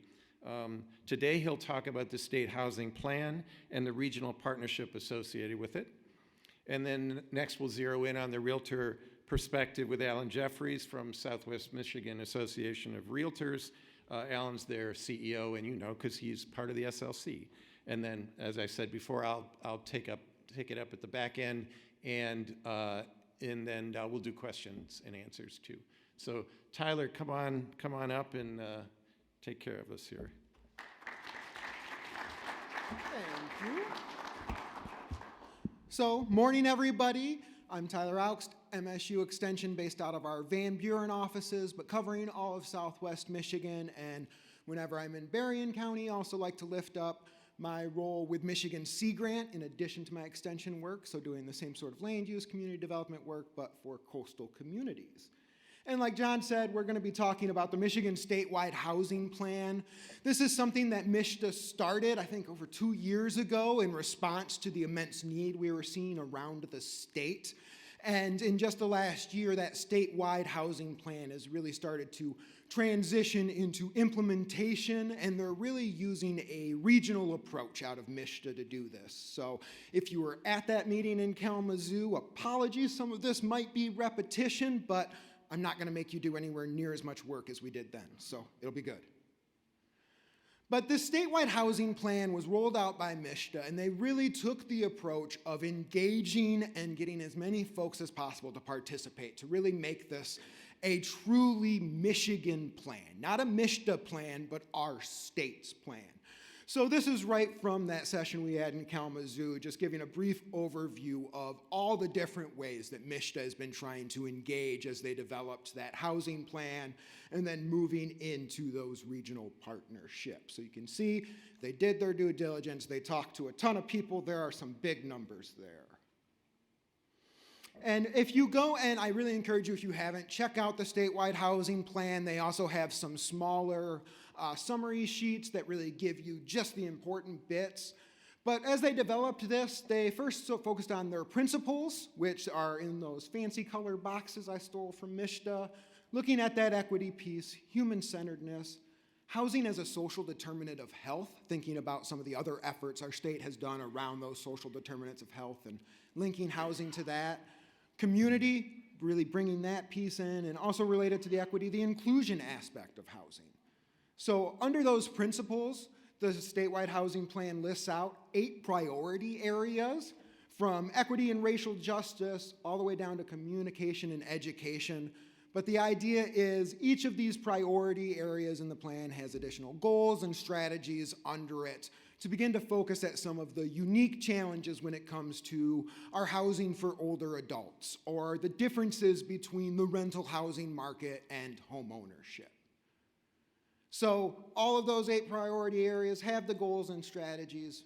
MISHDA and the state would like to see this implemented over the next 5 years, and the way they're hoping to really make that happen is through these action plans, both at the state and regional level. And at the regional level, that means through something called regional housing partnerships that MISHDA is looking to establish, or these RHPs.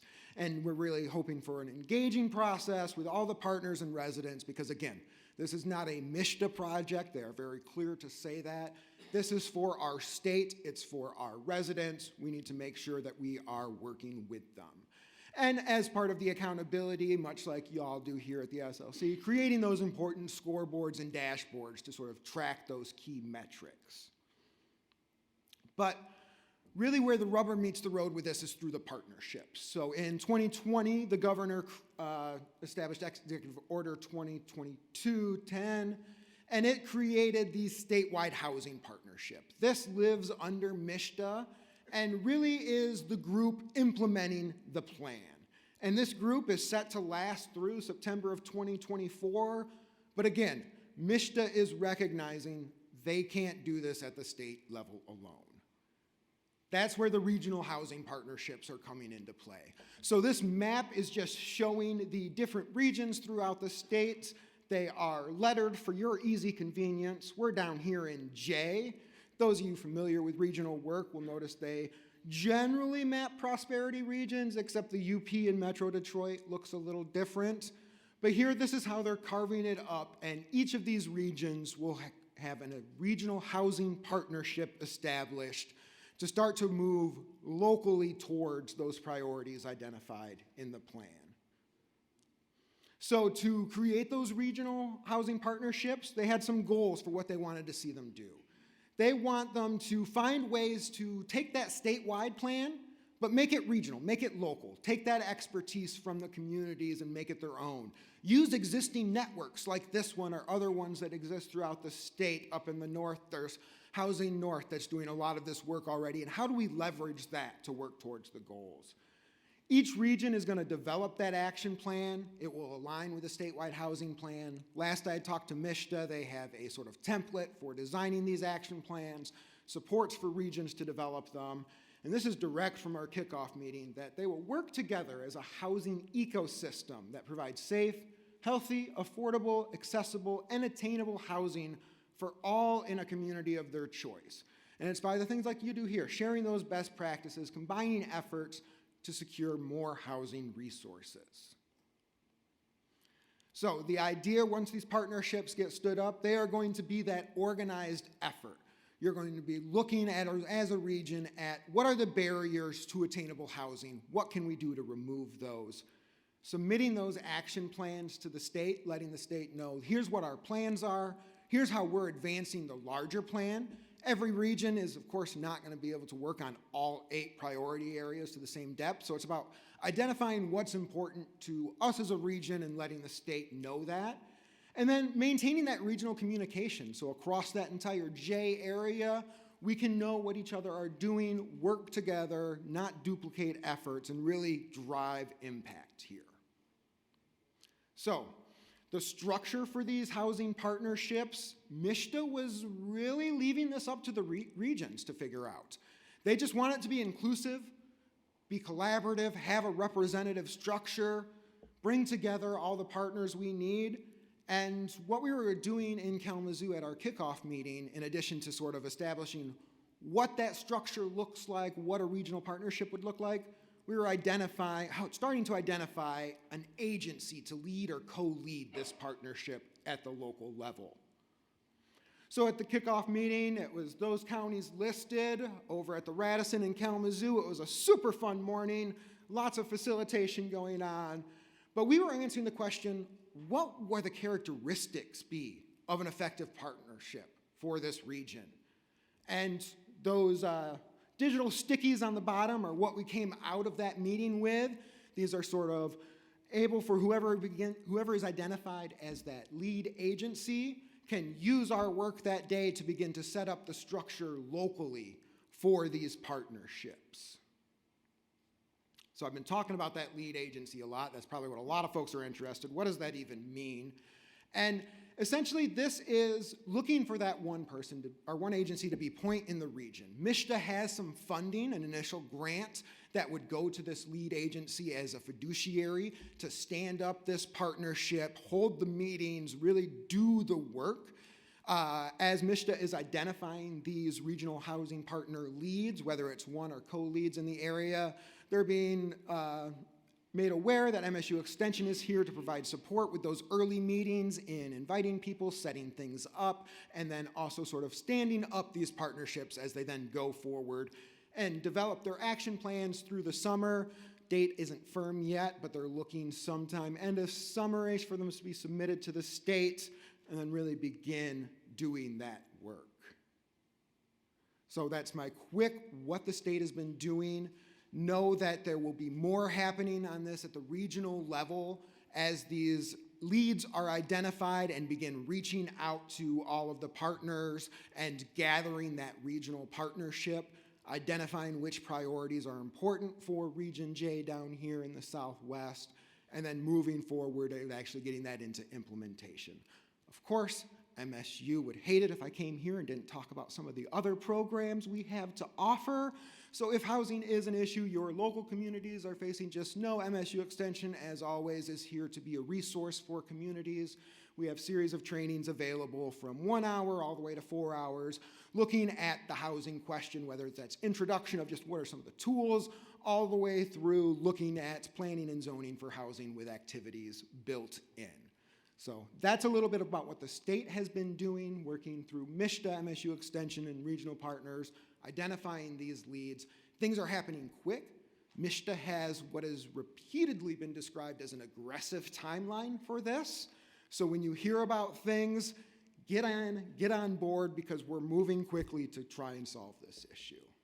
And with that, I'm handing it over now. Alan, I want to say just one thing quickly Yes. before you get away.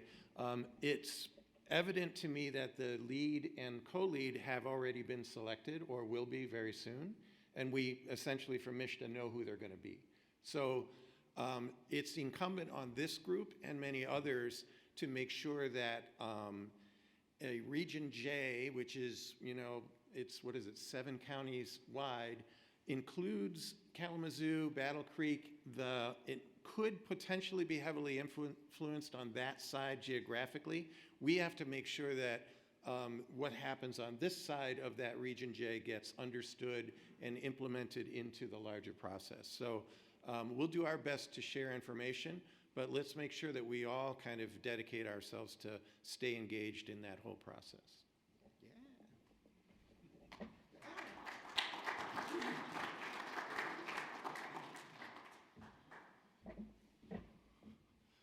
Well, hello everyone. Thank you for having me, and thank you for taking your time to come out. We're just going to kind of give up a little bit of what's happening locally. I do want to say that our data is just a little bit off, only because we've had a lot of off-market MLS listings that have happened, and we are in the process of hiring a firm to grab that data and bring it back.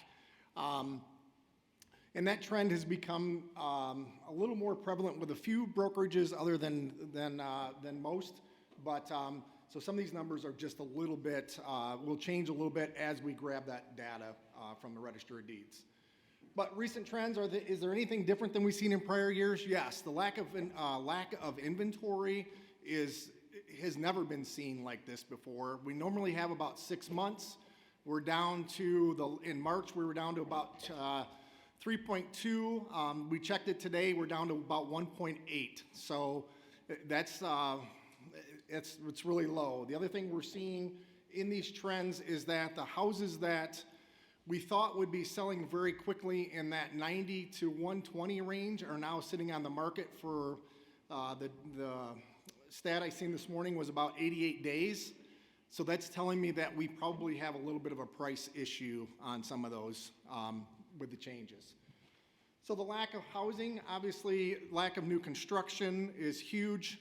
We're looking at it from about 350,000 down. That's where we need those numbers for new construction. And the reason for that is that will free up the lower priced homes as those individuals move up. So is there anything obviously from post-pandemic that we're seeing different than pre-pandemic? Yeah, there's just no housing for sale. And there's just no way to explain it other than that. So historically, what types of are subject to the strongest demand? Entry-level housing is what we call it. We had to get away from affordable housing because whenever we talk about affordable housing, municipalities seem to really shriek at that.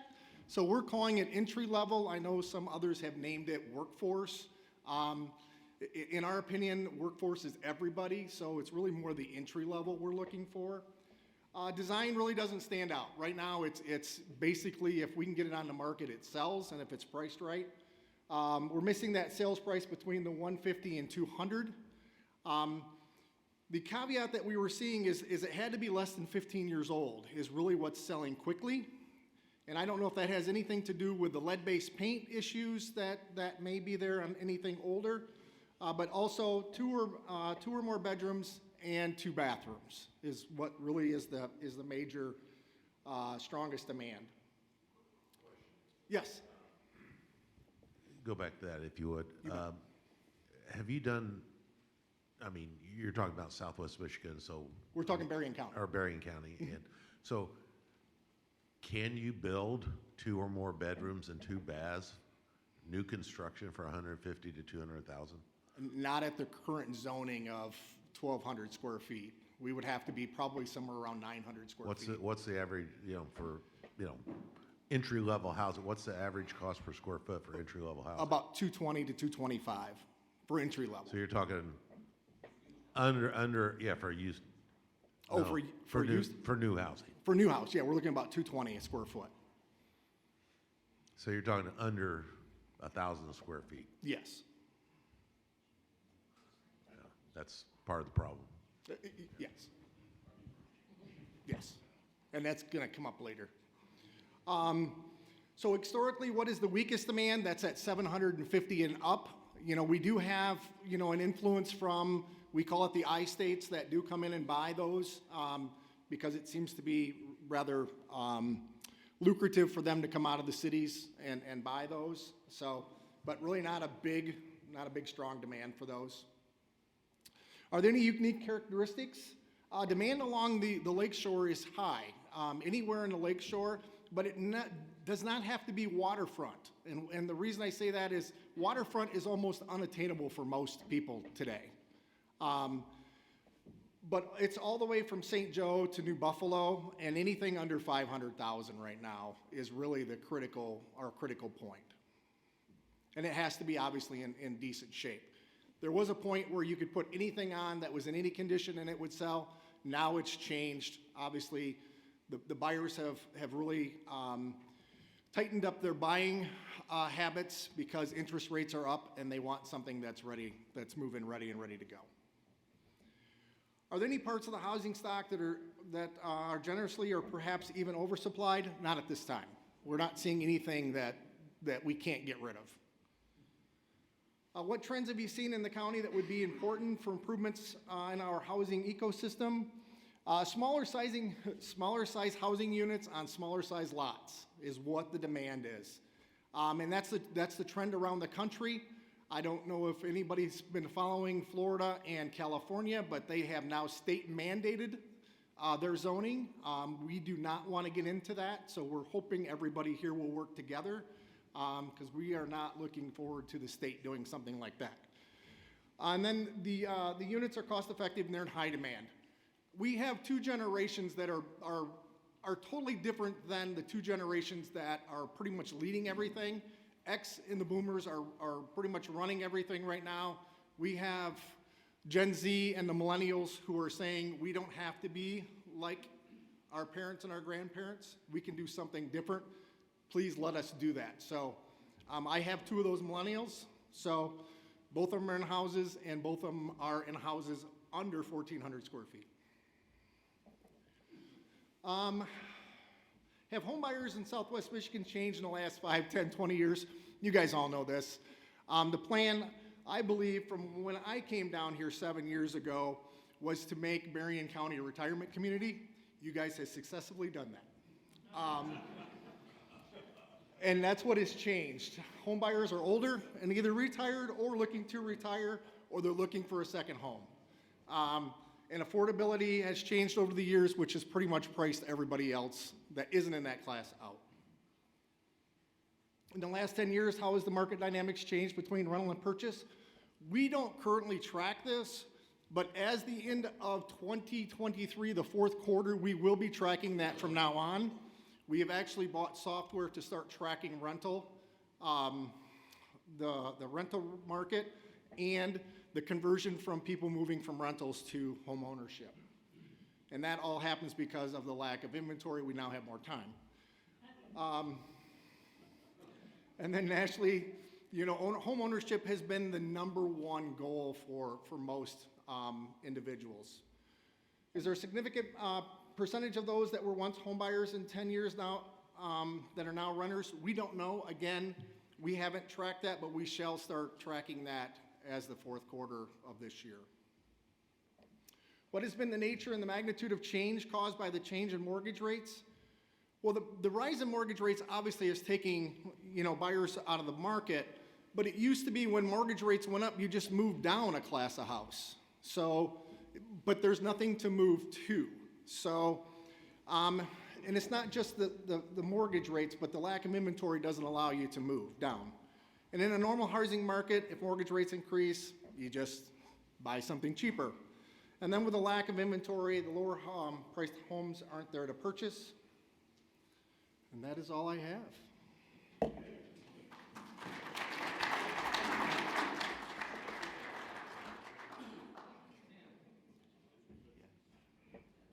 I suspect you're saving up questions for Alan because I know I have a few.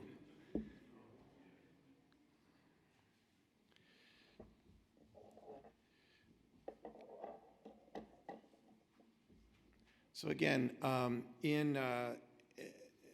as recently as 2020 and a little bit before, the SLC identified housing as an issue.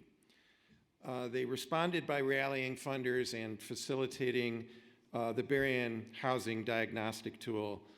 The purpose of the tool, let's take the general and largely universal observation of a housing problem and bring it into the sharpest possible focus.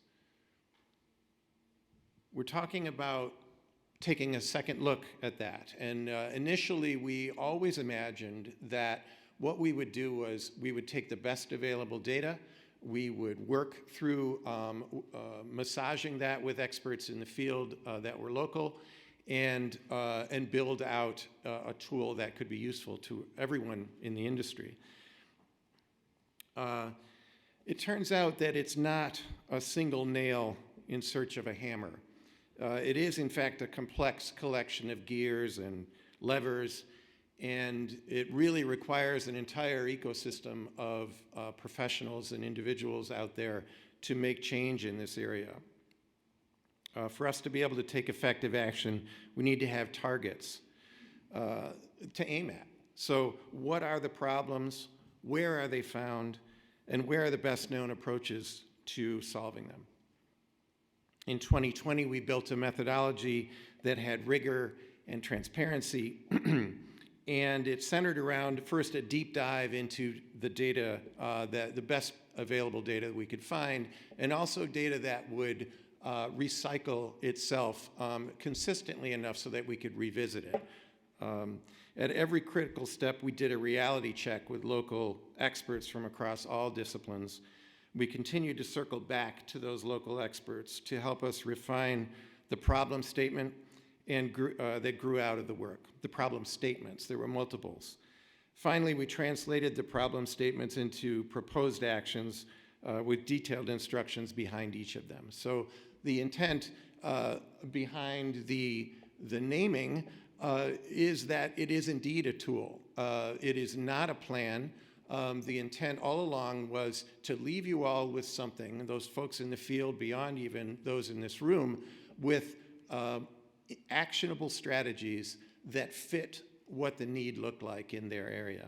So we are at this point now where we want to revisit this at with the 2.0 level, considering that the original was at 1.0. It was just a few more details about it. Again, we started in 2021, or I'm sorry, in 2020 and completed mid-2021. Let's see here. We had great funding support from the organizations listed. The tool turned out to be something that we were able to build in something called StoryMap, which is a very interactive online tool. We didn't want to produce some kind of hard copy that just kind of was had a binding and then we'd hand it around. This is accessible to everyone, and it is quite simple to use, and it depends on the user how they want to engage it. So you can look at a map, you can hover your cursor over a certain piece of that map, and the map has a theme, and the identification of certain aspects of that particular geography will pop out as you hover your cursor over that. In this case, this is an example of cost burden renters, a page in the story map, and how you can hover over and pull down more detailed data within that page. So who's using the tool?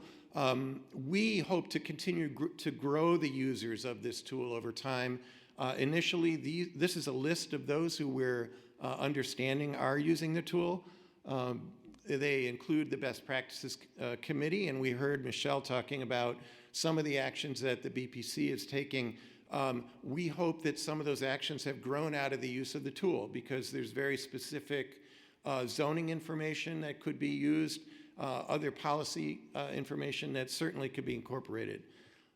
Other local officials, municipal staff, realtors, developers, we've seen a range of users, and we've come to understand them from John and staff that it is being used in a rather broad sense. But things have happened since the initial creation of that tool already. And it's not necessarily because of the tool, but the next iteration of the tool should acknowledge these changes in the marketplace. So we want to make sure that when we go back and revisit this, we're making it better all the time, and we're acknowledging the changes that are happening in the marketplace. So 2.0 then is an exercise in refreshing the data that we built the tool with. And we also would like to create a situation where the tool will automatically reboot data that as it becomes available, as it refreshes. So we don't currently have that quality built into the tool, and we intend to incorporate that. What else? There are dashboards that the ESRI is the software kind of, it's kind of like the Microsoft of mapping, and ESRI has some new tools that we want to incorporate. The other thing here that's critical to mention is, if you notice the dates that the original tool was built, we weren't able to get COVID-specific data yet out of ACS and other sources. So once we get now back into it in 2023, it will start to reflect what we've learned from COVID. So some of those things that we were turning out in 2021, people were saying, Jesus, this doesn't look true to the ground. And in fact, we're going to see a lot more of that when we get into this next iteration, which I think should ring a lot truer to folks. We want to work more extensively with local agencies. I think one of the places where we could have improved, and we intend to improve in 23 and beyond, is to make sure that some of that very locally available data from folks like United Way and others that are super engaged in certain kinds of housing get folded into this in a more obvious way. I think there's work to be done to be able to generate actual quantitative data at the local level, but even that qualitative data that comes out of the experiences of the Berrien Community Foundation and the United Way are critical to overlap and incorporate into this next iteration. So that's vitally important. And that same methodology of transparency and data, and then engagement with local experts to ground truth it, that's all going to be part of this new process as well. Yes, and this really gets at that issue of our concern about the real challenging part of the market where people are really precariously housed, just on the fringe of really extreme circumstance. We want to make sure we have a better understanding of what that looks like. And Alan talked a little bit about rental versus home buying. Let's make sure that rental doesn't get missed. It didn't in the first iteration. We'll continue to focus on rental as well as home buyers. So there's the address to find the existing story map. All you have to do is go on the SLC website, find your way down to housing, and then you can get yourself into the story map. And then just, all you wonks out there, just dig in, enjoy yourselves. Wait, maybe they're not all like that. Okay, our office is, but maybe you guys aren't. Look forward to kicking this off. We are essentially ready to go. Contracts are signed. We're all set to move.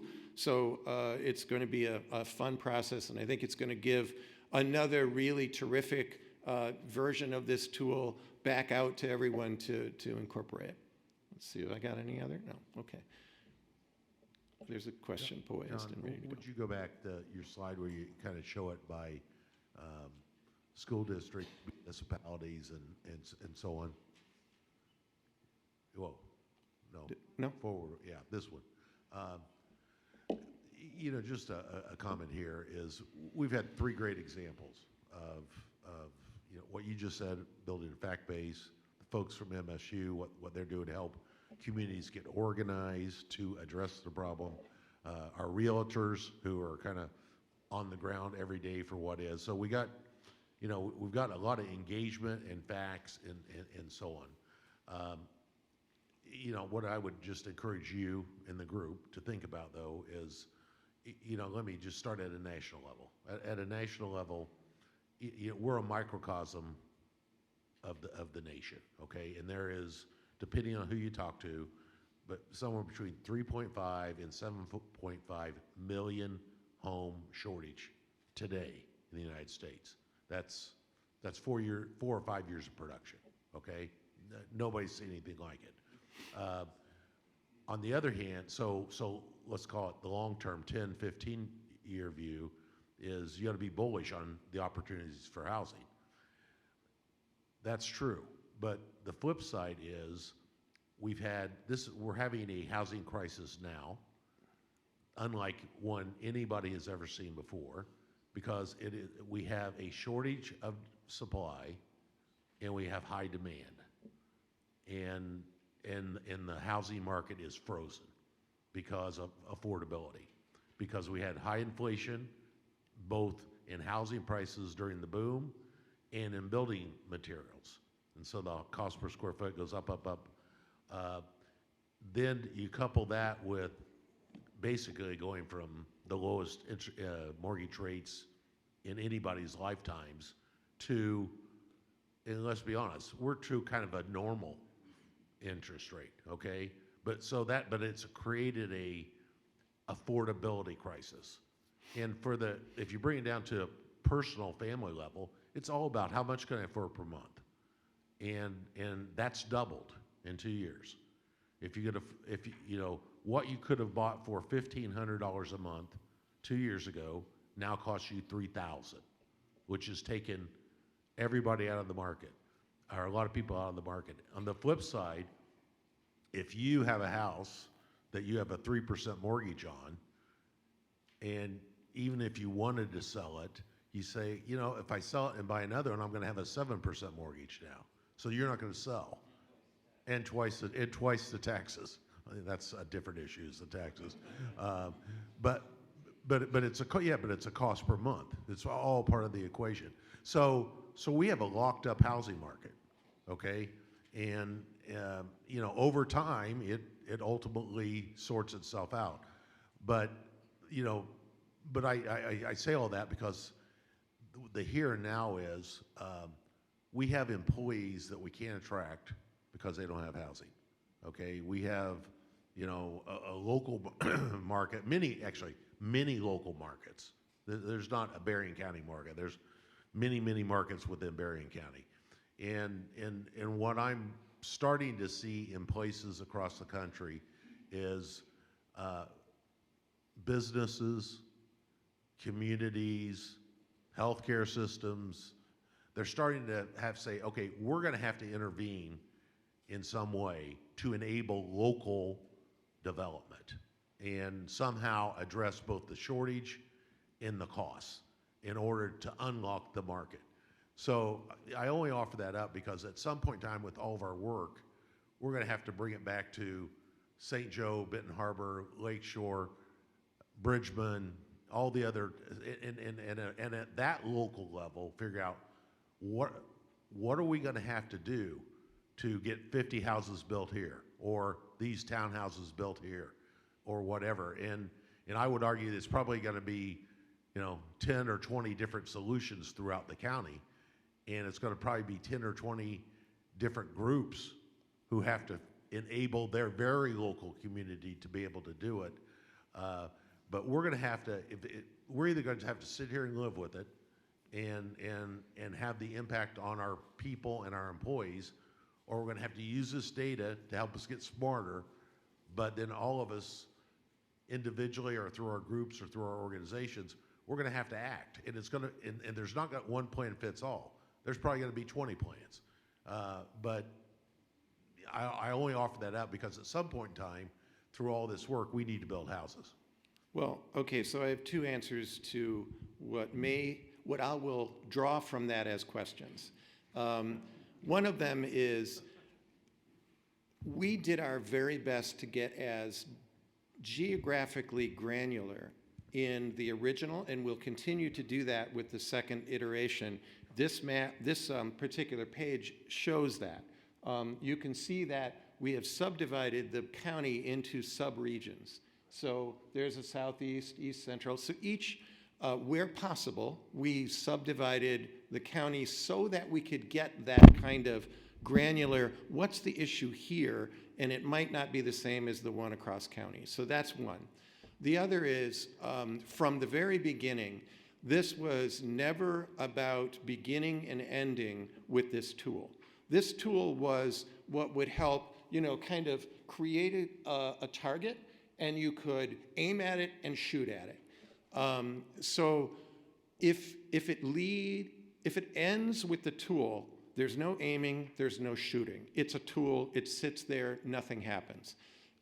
It presumes that there are interested parties on the other end who want to engage it and want to use it to focus their effort. So that's my best answer to that. It is congratulations to SLC and those who funded this. I think this is exactly where we should be as an organization and as a county, to be this data-centric, to be this attuned to what your experts are saying, and turn that around into how do we act. But after that, it's about action. Yes, Rich. I have a question going back to that, again, to that same slide that we were just talking about. We were looking at who's using the tool, and the one thing I noticed that maybe as you look at 2.0 is making sure that communication groups are using this tool. So as we're talking about what Mr. Fatica is just bringing up, we have to educate our communities, which means we need to engage with the media in a meaningful way with this tool in order for them to have information and understand the compelling arguments behind investments that communities might make in order to make a difference. So, I mean, we're all here today, we're ambassadors of a sort, but at the end of the day, it's not our job to get the word out about all of these various things in all the different communities. But having some sort of understanding of clearinghouse for data that's accurate and reflects our specific communities, I think is an important way for the media to help us get the message out about what the impediments are to producing the housing that we need.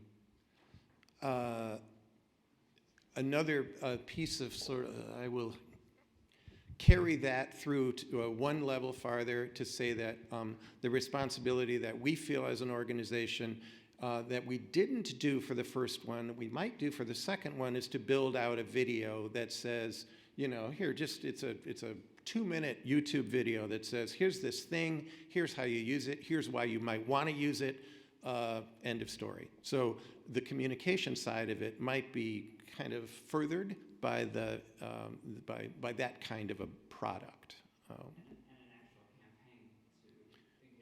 Well, and I think that's kind of on the SLC. It's your product. You bought it. You do with it as you wish, and that's that makes sense to do it that way.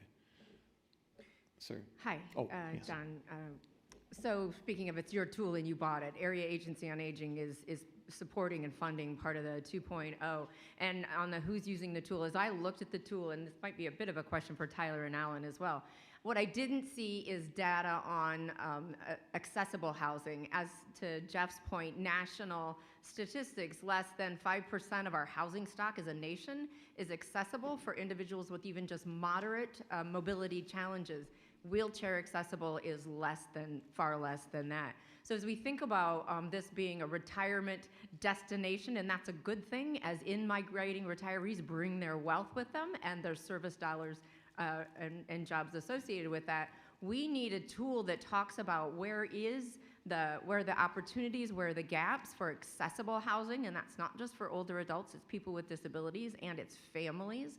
So having a tool, and I'm interested in your perspective on that, maybe Alan and Tyler's perspective on where the data is and where our strategies, and as your point is, how we take action on that to increase our accessible housing stock in Southwest Michigan. Right. It is about our ability to access that use this word in a different context, but to access that kind of quality data and see if we can apply it locally, countywide.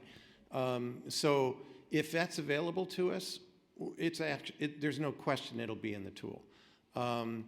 If it's not reliable enough, we have to make that value judgment as an organization. Can we rely on this to put it into this and have you all act on it when it is not reliable data? So we've heard it already today, that those who deal in the data ecosystem have to deal with this kind of value judgment they make. Is it credible enough to put out there for people to use?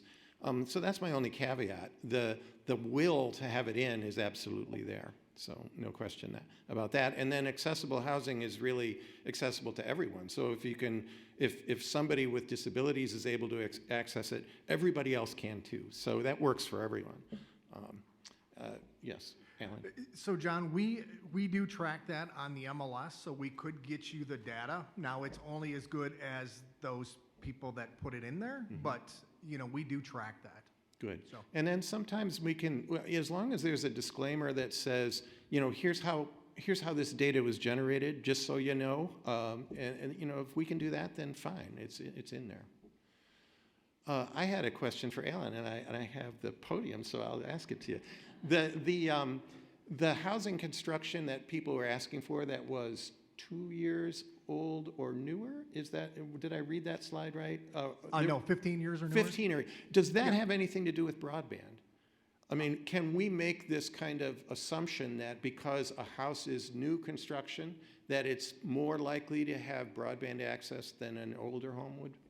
I could go back and check that. I didn't check for broadband, but that would be probably a yes.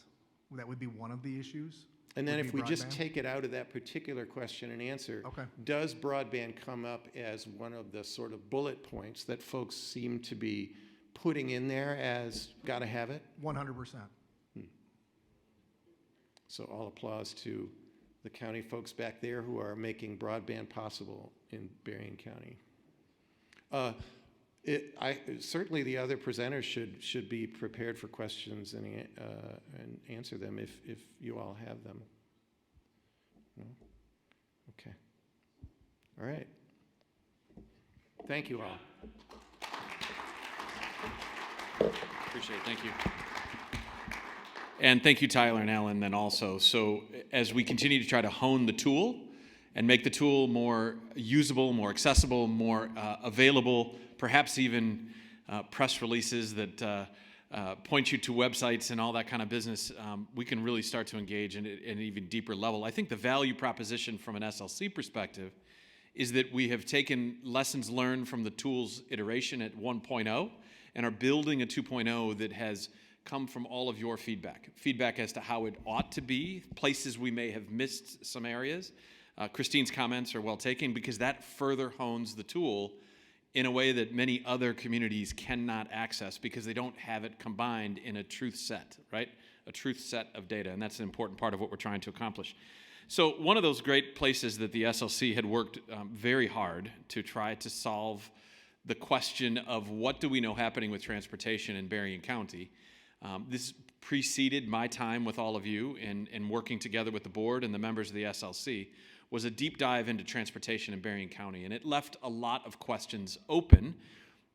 Progress and keeping a focus on it is important. Why is it important? Because we all know that the concentric circles of all of these initiatives have a play with each other. each one of them has some impact upon the other. Transportation is important to economy. Economy is important to manufacturing. Manufacturing is important to being able to build houses. Houses are important to be able to grow the economy. All of that fits together. So, with an update with what's happening with Niles Buchanan DART, please welcome Ryan Millen.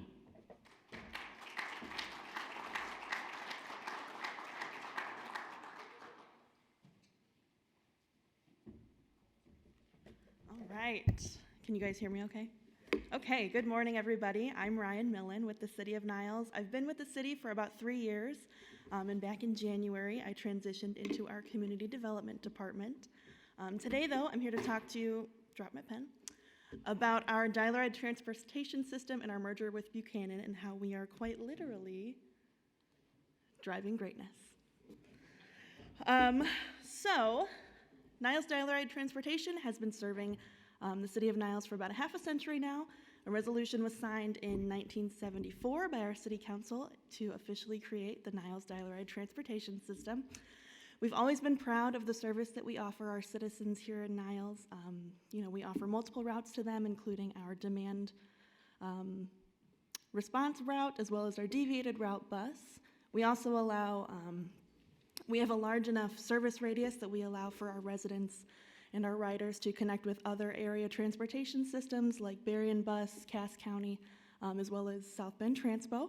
And then we also offer some reduced fares for any of our qualifying riders. Those riders are any of our students who utilize our student rider form, as well as anyone over the age of 60 who uses our services and anyone living with a disability. So currently, our team employs about 14 individuals, including our general manager and our mechanic.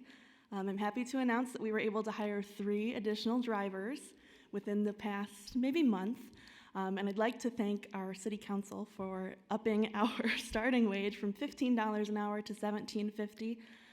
We faced quite a driver shortage within the past 3 months, so much so that our general manager was actually filling in and driving some of our routes. Now, she's great and she does what needs to do to make things happen, but we're definitely happy to have 3 more individuals on our team to hopefully alleviate some of that heavy work load that our current drivers are seeing. We also have 9 buses in our fleet, 3 of which came over during the merger with Buchanan. I believe 2 more are on order with the state through a My Deal. I have to tell you guys, when I joined this division, I didn't realize just how long it would take to get a bus off the line. That was ordered in 2021, and it will not be here until 2024, but I guess good things take time. I mentioned our route models earlier. We do offer our demand response service. Now, this covers the city of Niles and Buchanan, most of Niles Township, as well as Buchanan Township, and portions of bordering townships, mostly Cass County and who am I thinking? A little bit of Berrien Springs. Our demand response service allows riders to schedule recurring trips. We see this a lot with our older riders going to grocery stores or doctor's appointments, as well as some workforce riders. This is a Monday through Saturday service that we offer to our riders. Monday, it goes from 7 o'clock in the morning, and we stop at 5 o'clock at night. And then Saturday is from 10 in the morning until 3. Now, we administer all of our calls based on a priority system. Priority 1 calls are those recurring trips that we talked about, those, every Monday, Gretchen goes to the grocery store, and we expect Gretchen out there. Then we have our priority 2, I don't know what I did. Nope. Sorry, everyone. Then we have our priority 2 calls. Those are any calls that we receive 24 hours in advance of the scheduled ride. After that, priority 3 are 1-hour calls, anyone that calls us 1 hour prior to their requested ride, and our priority 4 are those on-demand calls, which we do get a lot of. I need to get there in 10 minutes. And we try very hard to facilitate these rides for everybody, but it is our policy that we administer all priority 1 and 2 requests for rides before administering priority 3 and 4 if we have to. Then we have our deviated fixed route. This is what we just call our route bus, and this is really special because it offers stops that our residents can count on. I know that it's going to start at the DART office, it's going to go to the high-rise, make a couple more stops, and it'll be to Martin's Supermarket by 10:15. This one's also special because it goes through the city of Niles into Niles Township, and then into Indiana, where it connects with our South Bend Transpo. We also allow for a 50-cent upcharge to drop anyone off. If they need to be like a half a mile away from a scheduled stop, we can do that for them. So it's kind of a curb-to-curb service as well. Like I said, it connects with South Bend Transpo, and again, we see that with a lot of doctor's appointments as well as workforce.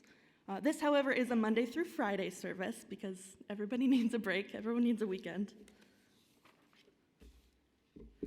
All right, which brings us to our Niles-Buchanan merger. Now, I say it's a merger, but what really took place was a intergovernmental agreement for transit service between the City of Niles and Buchanan. That was signed on August 9th of 2021 and officially went into effect October 1st of 2021. That initial agreement will conclude September of this year, and we'll reassess and make sure that it still makes sense. But I think it really is. So these fiscal year 21 numbers are just our Niles riders. Fiscal year 2022 was after we merged, and you can see that we've almost doubled our ridership, which is awesome. We're very excited about that. And our fiscal year 23 numbers are right on track. As far as what we've heard from riders, we've just heard a lot of people that are a little just excited that they can get to Niles and Buchanan a little bit easier, see family after COVID, and all of those precautions, as well as we've seen a big increase in our school of choice riders who utilize that to get to and from Niles and Buchanan. So what's next? We're really hoping to expand our hours, both to accommodate passengers and our drivers' schedules. Right now, workforce development is huge. Mike touched on that earlier this morning, and I just don't have the drivers or the hours to get somebody to the construction site at 6 o'clock in the morning or to their first shift at 7 o'clock. We open at 7, so I can't get them there. And a focus on workforce transportation, with those expanded hours.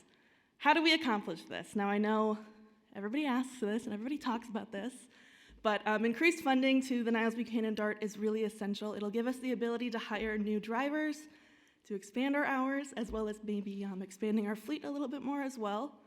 And more money just means more drivers for all of us and the expansion of our hours. Thank you, guys. Please stay in touch. I came back to Niles after college, and I've been making it my home. So I'm always welcome to discuss any ideas, comments. If you say, hey, Ryan, have you guys thought about XYZ over at DART? So give me a call. Thank you.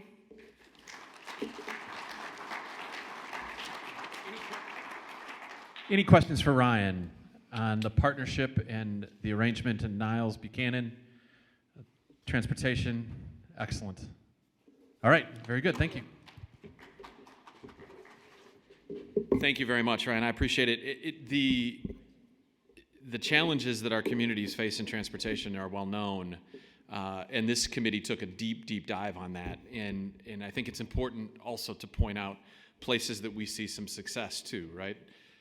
When we've collectively identified the problem, put data and facts and sets of data behind that, and then determined how there might be a plan that local municipalities have to work together to solve. This is an example of working together to solve some of that transportation problem in our great county. So we appreciate Ryan coming in. So thank you very much. An important next update as we move on then to the next presentation is an update on what's happening with our trails. So Pam Klein of Whirlpool Corporation is here just to kick off the conversation and updates and some really exciting things that are happening. And as for you and me, I'm sure you feel the same way I do. I can't wait until winter ends sometime in, I don't know, mid-June. And I can get out on the roads and the trails and get an understanding of just how much improvement has been made in that arena. So please help me welcome Pam Klein.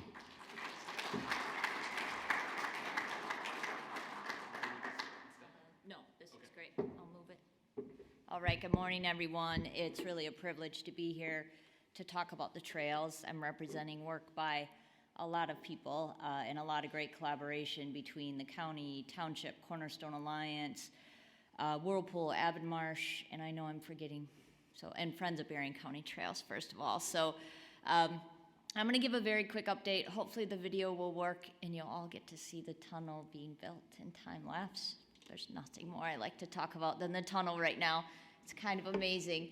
But just a reminder, I mean, this really is a trail catalyst program. We want to show that if you build it, they will come, and that's certainly what we've seen, and I'll show you some statistics. So with the Lakeview trails, we're talking mountain bike trails. We'll have some multi-use paths in there as well on the west side, so folks can leverage the bluff and the overlook of the lake, but over 10 miles of new trails with 20 miles of interconnected trails, and you can see the multiple uses here. So this is just the beginning, but we're pretty darn excited about the beginning. So phase 1 opened in September of 2022, and those are mountain bike trails, but they serve all levels of mountain bikers, so don't be intimidated by that. Already out of the gate, without a connection to any other trail system, we saw 150 riders per week on our trails. It took a little getting used to when you're sitting in a meeting to see somebody go by the front yard, but it's kind of awesome. We're just jealous. And the most exciting part was all the kids that you see out there and the families that are coming as well. So a couple of photos from there, and you can see it's the east side that's open right now. Susan's gonna have to help me play this, but this starts to show you the tunnel. After months and months and months of collaboration and work, it got built in a day. So huge credit to all involved in this, and I can't even tell you how beautiful it is in the stonework around it. So that will open us up, thank you, Susan. That'll open us up to the final phase. I had the opportunity to participate in a trail cleanup last Thursday evening. That property on the west side of M63 is simply stunning. So even if you're not a biker, go over there, use the walking paths when they're available. The plan right now is a June 16th ribbon cutting, and we're on track for that. There's still some trail completion to be done in the meadow area, as that's been fairly wet. We hope to reopen phase 1 of the trails. They've been wet, or too wet to open up to this point. We hope to open those next Wednesday. The current plan for reopening M63 is somewhere between May 8th and May 10th. It'll depend on the weather and the final finishing of the tunnel, and of course the paving of the road over that. But we're getting very close to reopening the highway and fairly close to having phase 2 of the trails open as well. So again, appreciate all the collaboration and support, and I can't encourage you enough. I mean, you do not feel like you're on Whirlpool Corporation's headquarter property. It really is just beautiful, and we're so lucky to be able to provide access to the community for these trails. Oop, I just clicked it again. How do I go? Oh, yeah, and there's another picture of the tunnel, the stonework that's gone in. You'll see that stonework on both sides. There will be cameras. We're hoping we're not providing access to a party place on the west side of the bluff. So there will be video surveillance, if you're thinking of that already. And we will have toilets available, similar to the toilets at Rocky Gap Park, if you're familiar with that, at the trailhead. So again, couldn't be more excited about this.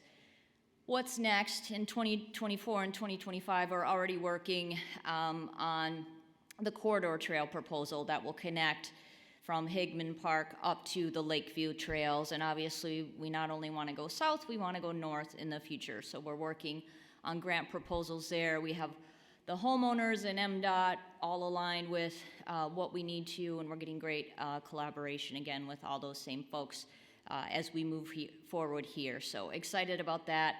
No correlation to the fact I live on Rocky Gap Park, and this will give me perfect access. Sometimes you get lucky, so. And then finally, just support this. I mean, there's been so much work. Marcy's going to talk more about it. Gary Wood and team, just a tremendous master plan. And again, you see how people are using these, so please support it. Each project is unique. It's going to take continued collaboration. We'll continue to monitor how they get used and provide that data, but just be thinking about how you can collaborate with your other municipalities on this. We need to simplify the approach for project approval, and you all can play a role in that. As we get going with the grant process and on the M63 corridor project, think about how you can help with that and support the ongoing expansion of trails overall. But we invite you to come visit and put June 16th in the afternoon on your calendar, please. And with that, I'll turn it over to Marcy, who's done the really hard work on all of this. So, thank you.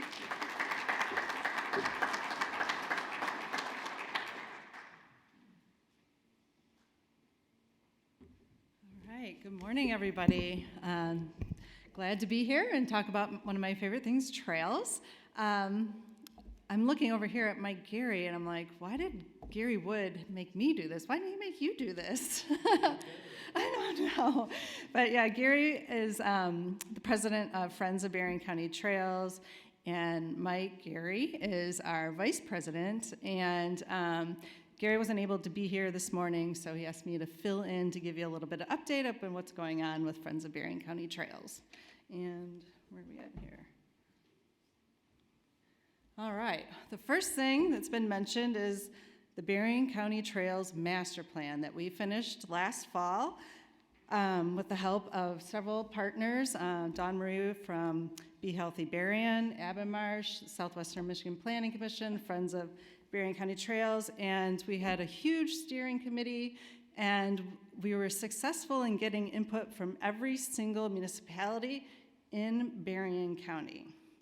And now what we're trying to do is get 100% support from each municipality in Berrien County of this plan. We're making pretty good progress. I think there's even more people that have passed a resolution that are on this list that we just haven't received it yet. But this is a start. In fact, I learned Niles City should be on this list. They passed it, I think, Monday night. But we're a pretty good start of getting all the communities to sign a resolution of support of this plan, which is really key because it lays out this wonderful future vision of a connected trail system in Berrien County, which is the map over here. The green lines are kind of what we call the backbone of the trail system, and then with all the connectors of the orange.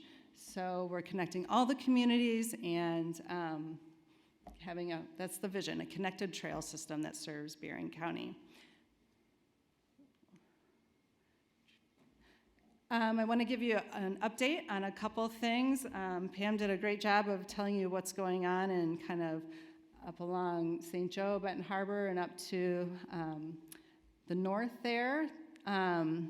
Before I start into this, we were here last time and talked about the Marquette Greenway, but I just want to give a shout out to Niles and Buchanan, because not only are they driving greatness in transportation in the Dial-A-Ride arena, they were the first ones to have trails in Berrien County, downtown Buchanan and downtown Niles. And they're ahead of the game on that. So we're all trying to catch up, I feel like.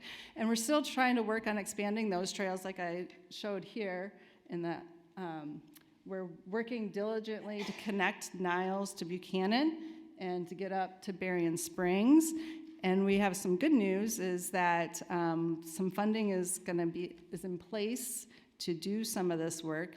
Buchanan has secured funding to get up to River St. Joe along Walton Road, if you're familiar with that area.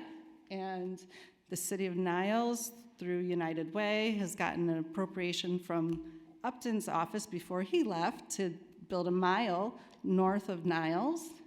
And we're working with, is Lee here? Lee and Representative Wahlberg's office to maybe get some more funding in this year's federal budget to connect Niles to Buchanan. So that's exciting work. Then the Marquette Greenway. I think last time we were here, we were just getting ready to do a big fundraising event down at the Bentward Tavern and kick off our fundraising, and we did that. And we actually raised the amount of money in less than 10 weeks. And it was just really phenomenal to see the support. And it came in all levels. It came at $5. It came at $25,000, $50,000, and everything in between. And we met that goal really quickly. So we are working really hard. Working with Amtrak is never fast, unfortunately, but we're getting so close. We're still hoping to start construction on the Michigan section later this year and have it finished by 2024, maybe early 25. The rest of it, Illinois is already completed their section of the Marquette Greenway, and Indiana is on track and has most of the funding secured to do their sections. And so there could be a complete trail from Chicago to New Buffalo by 26 or 27. So that's coming up pretty darn quick, pretty impressive. And you know, Michigan here, where we're at, it's the gateway into Michigan. So this trail is a major gateway into our communities. And then moving up the coast is the Red Arrow Linear Park that the Berrien County Road Department has been working with New Buffalo Township and Chickamine Township. I don't see David today, but they've been building trail really fast to get up here to St. Joe. This is just kind of the status. There's 2 sections that are already built, and those are the purple lines in Union Pier and Harbert. This year, we're hoping to connect the Union Pier piece down to US 12, the light at US 12. We just received funding for that. And then also to the north from Harbert up to Sawyer Road is to be constructed this year. And then a segment will be connected into Sawyer.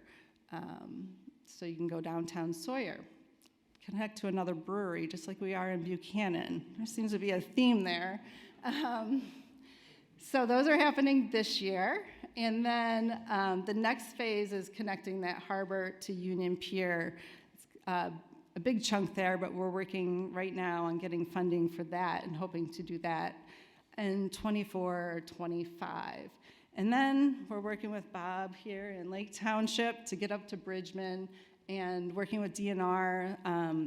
They've been working on putting the trail, getting it off of Red Arrow for a little bit and going through Warren Dunes State Park, which will be really, really nice to, I mean, it's nice along the road, but to get off for a little bit and go through nature and enjoy that is going to be pretty exciting. They've hired, they had a team from MSU come out and do a project out there to kick that off. Don't have a timeline on that. They're really busy at DNR with all the funding that's coming through, but they are working on it. So that's exciting to get this trail. It's happening really quick.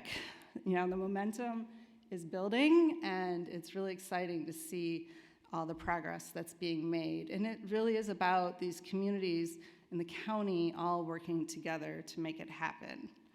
So Pam says, I do the hard work. I just convene and help write the grants, but it's about the cooperation of all these communities. And that's what I wanted to give you an update on if you have any questions.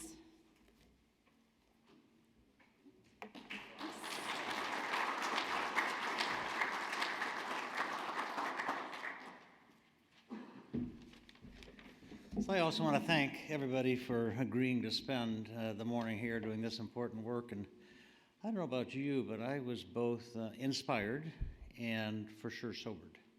I mean, some things we can be incredibly proud of and some things that are going to require a lot of attention. How many of you were around when the Leadership Council was birthed? Can I see some hands? So it's delightful. So you have now celebrated your 7th year anniversary with the organization. That is your first term. There are no term limits. So you're just going to continue right on, but I wanted to thank you for those years of service. Do you remember, I mean, you've all read this, and probably most of us can't recite this, but do you remember what brought us together and what still unites us? So we were really caring about our community and said, how do we make this the best place to live? And here's what we decided. We want to make Great Southwest into a vibrant and prosperous region to live, learn, work, invest, grow, play, and retire for everyone. And I heard today a number of things that are helping us nudge that direction. However, that is before we faced a global pandemic, a supply chain crisis, a labor crisis, a housing crisis, and many other obstacles. So, that has added, to kind of the burden of what we need to address in this county. And I don't know about you, I have lived in this county, with the exception of a few years of medical training, for getting close to 8 decades. Now, I'm telling you that so you all feel younger, and more energized. There are a few in the room that might resemble my remark. But we want to do this for our kids and our grandkids. We want to make this a place that is just attractive for everybody to be in. And we can't do that without all of your effort and without all of the efforts of your organizations as well. And I would like to maybe invite, and I have not asked for permission, and so I might be forced to ask for forgiveness on this. What I'd like to suggest, and we do this in October, that every one of you look around your organization and say, who in my organization should I invite to be a guest? Should I make a plan that I need somebody else in my organization to be as passionate as I am about this? Somebody that might, be an addition from your organization more permanently, somebody that might succeed you down the road. I'm going to bring 3 or 4 next time, because I don't think we can do this work without even more engagement, without even more effort, without even faster progress. I think we're on pace to get this done, but I'd kind of like to be alive when that happens. And I'm sure so would all of you. So if that's okay, as we do our RSVPs next time, please, between now and then, think, what guest? Now, if you just can't find somebody in your organization that is nearly as passionate and as bright as you, and I know that may be a hard lift for many of you, you might look to an organization you don't see represented and say, I think you might be helpful. We're only going to get this done through collective impact. Now, I'm going to check our schedule, and I think I maybe can invite you to do this at our St. Joe Medical Center. We can seat 300, so I think we can accommodate the guests if that occurs. If it gets too big, then Trevor will be back knocking on your door and asking you to host us. But again, thank you for coming, and please, next time, start now thinking about what guest am I going to bring. And I just want to say, John, in that 7 years, I don't believe we've ever been more organized. We've never been more deliberate. We've never been more evidence-based. We've never had more talent around the table giving us key insights. And I'm really optimistic that we are, and I think you've seen that today, we are setting the stage to do really great things. And so thank you so much for your leadership as well.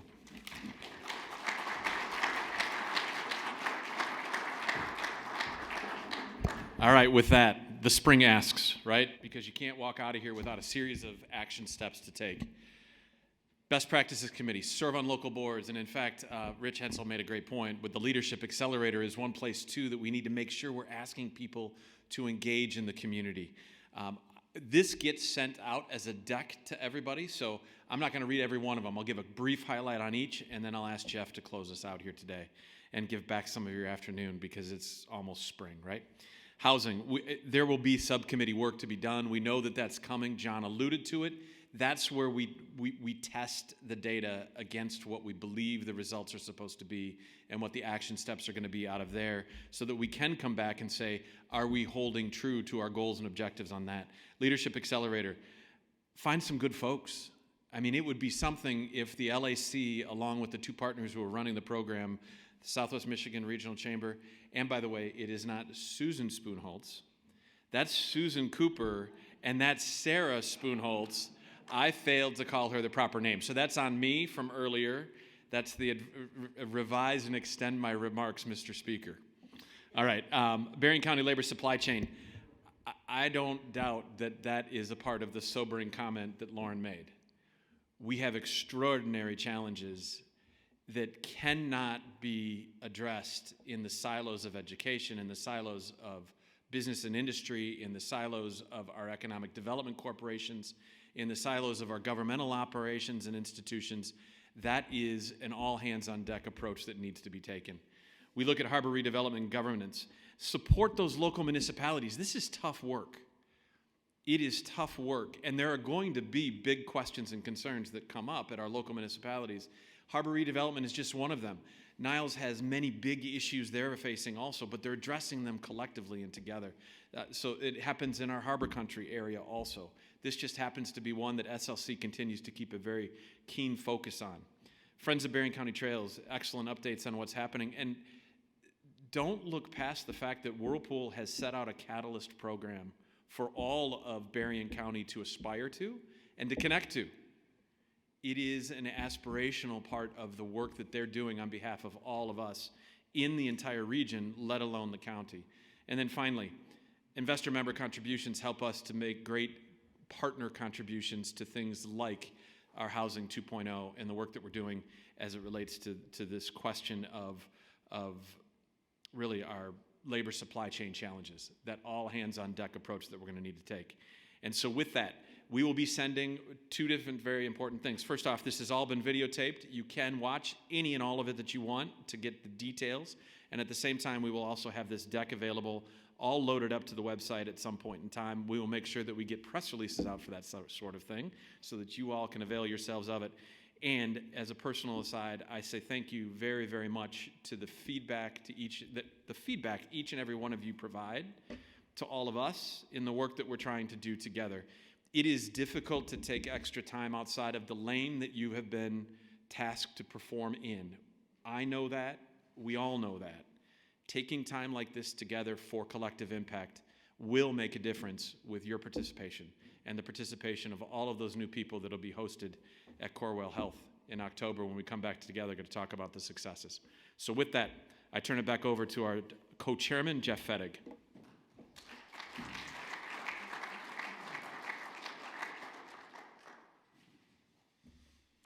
Well, I had some comments I was going to make, then I heard about the videotape, so.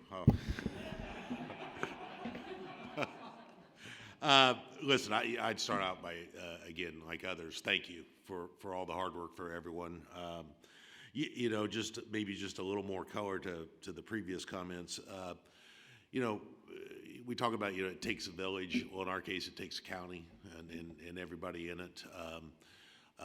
You know, we started, this evolved over time for a number of reasons, but fundamentally that we have, I think, done a pretty good job of addressing the pressing issues that affect all of us that none of us individually can solve. And I think we're starting to prove out the model that collectively we can solve them. And, you know, it starts with fact-based, starts with data, and we had some great examples of that not only today, but in many of the previous meetings. And then getting the right people working on solving the problems and working together, that whereas they may not naturally do that in their quote day jobs just because there wasn't a forum to be able to do that, and we're trying to provide that. You know, I think of the, you know, Lauren talked about the 7 years and you know, again, the progress from, you know, the best practices committee. I mean, it's been our shining star for a long period of time because they've made great impact and it continues to grow and grow and grow. You know, I could go through, I won't repeat them, but, you know, the trails I bring up because, you know, in the beginning, I mean, the trail idea has been around forever. He's not here today. J.B. Hoyt was one of the early, Gary, I don't know if Gary's here today, but there's been some great champions of this, but there was no place to get it done. And now, you know, I look at that and I go, wow. I mean, every time we come up to one of these meetings, you know, it's amazing. I mean, this really is going to happen. And I couldn't have said that 5 or 6 or 7 years ago. So, again, I can only thank all of you for that. You know, a couple of them, you know, like Lauren, I mean, the two that just are jaw-dropping is this whole labor issue, not just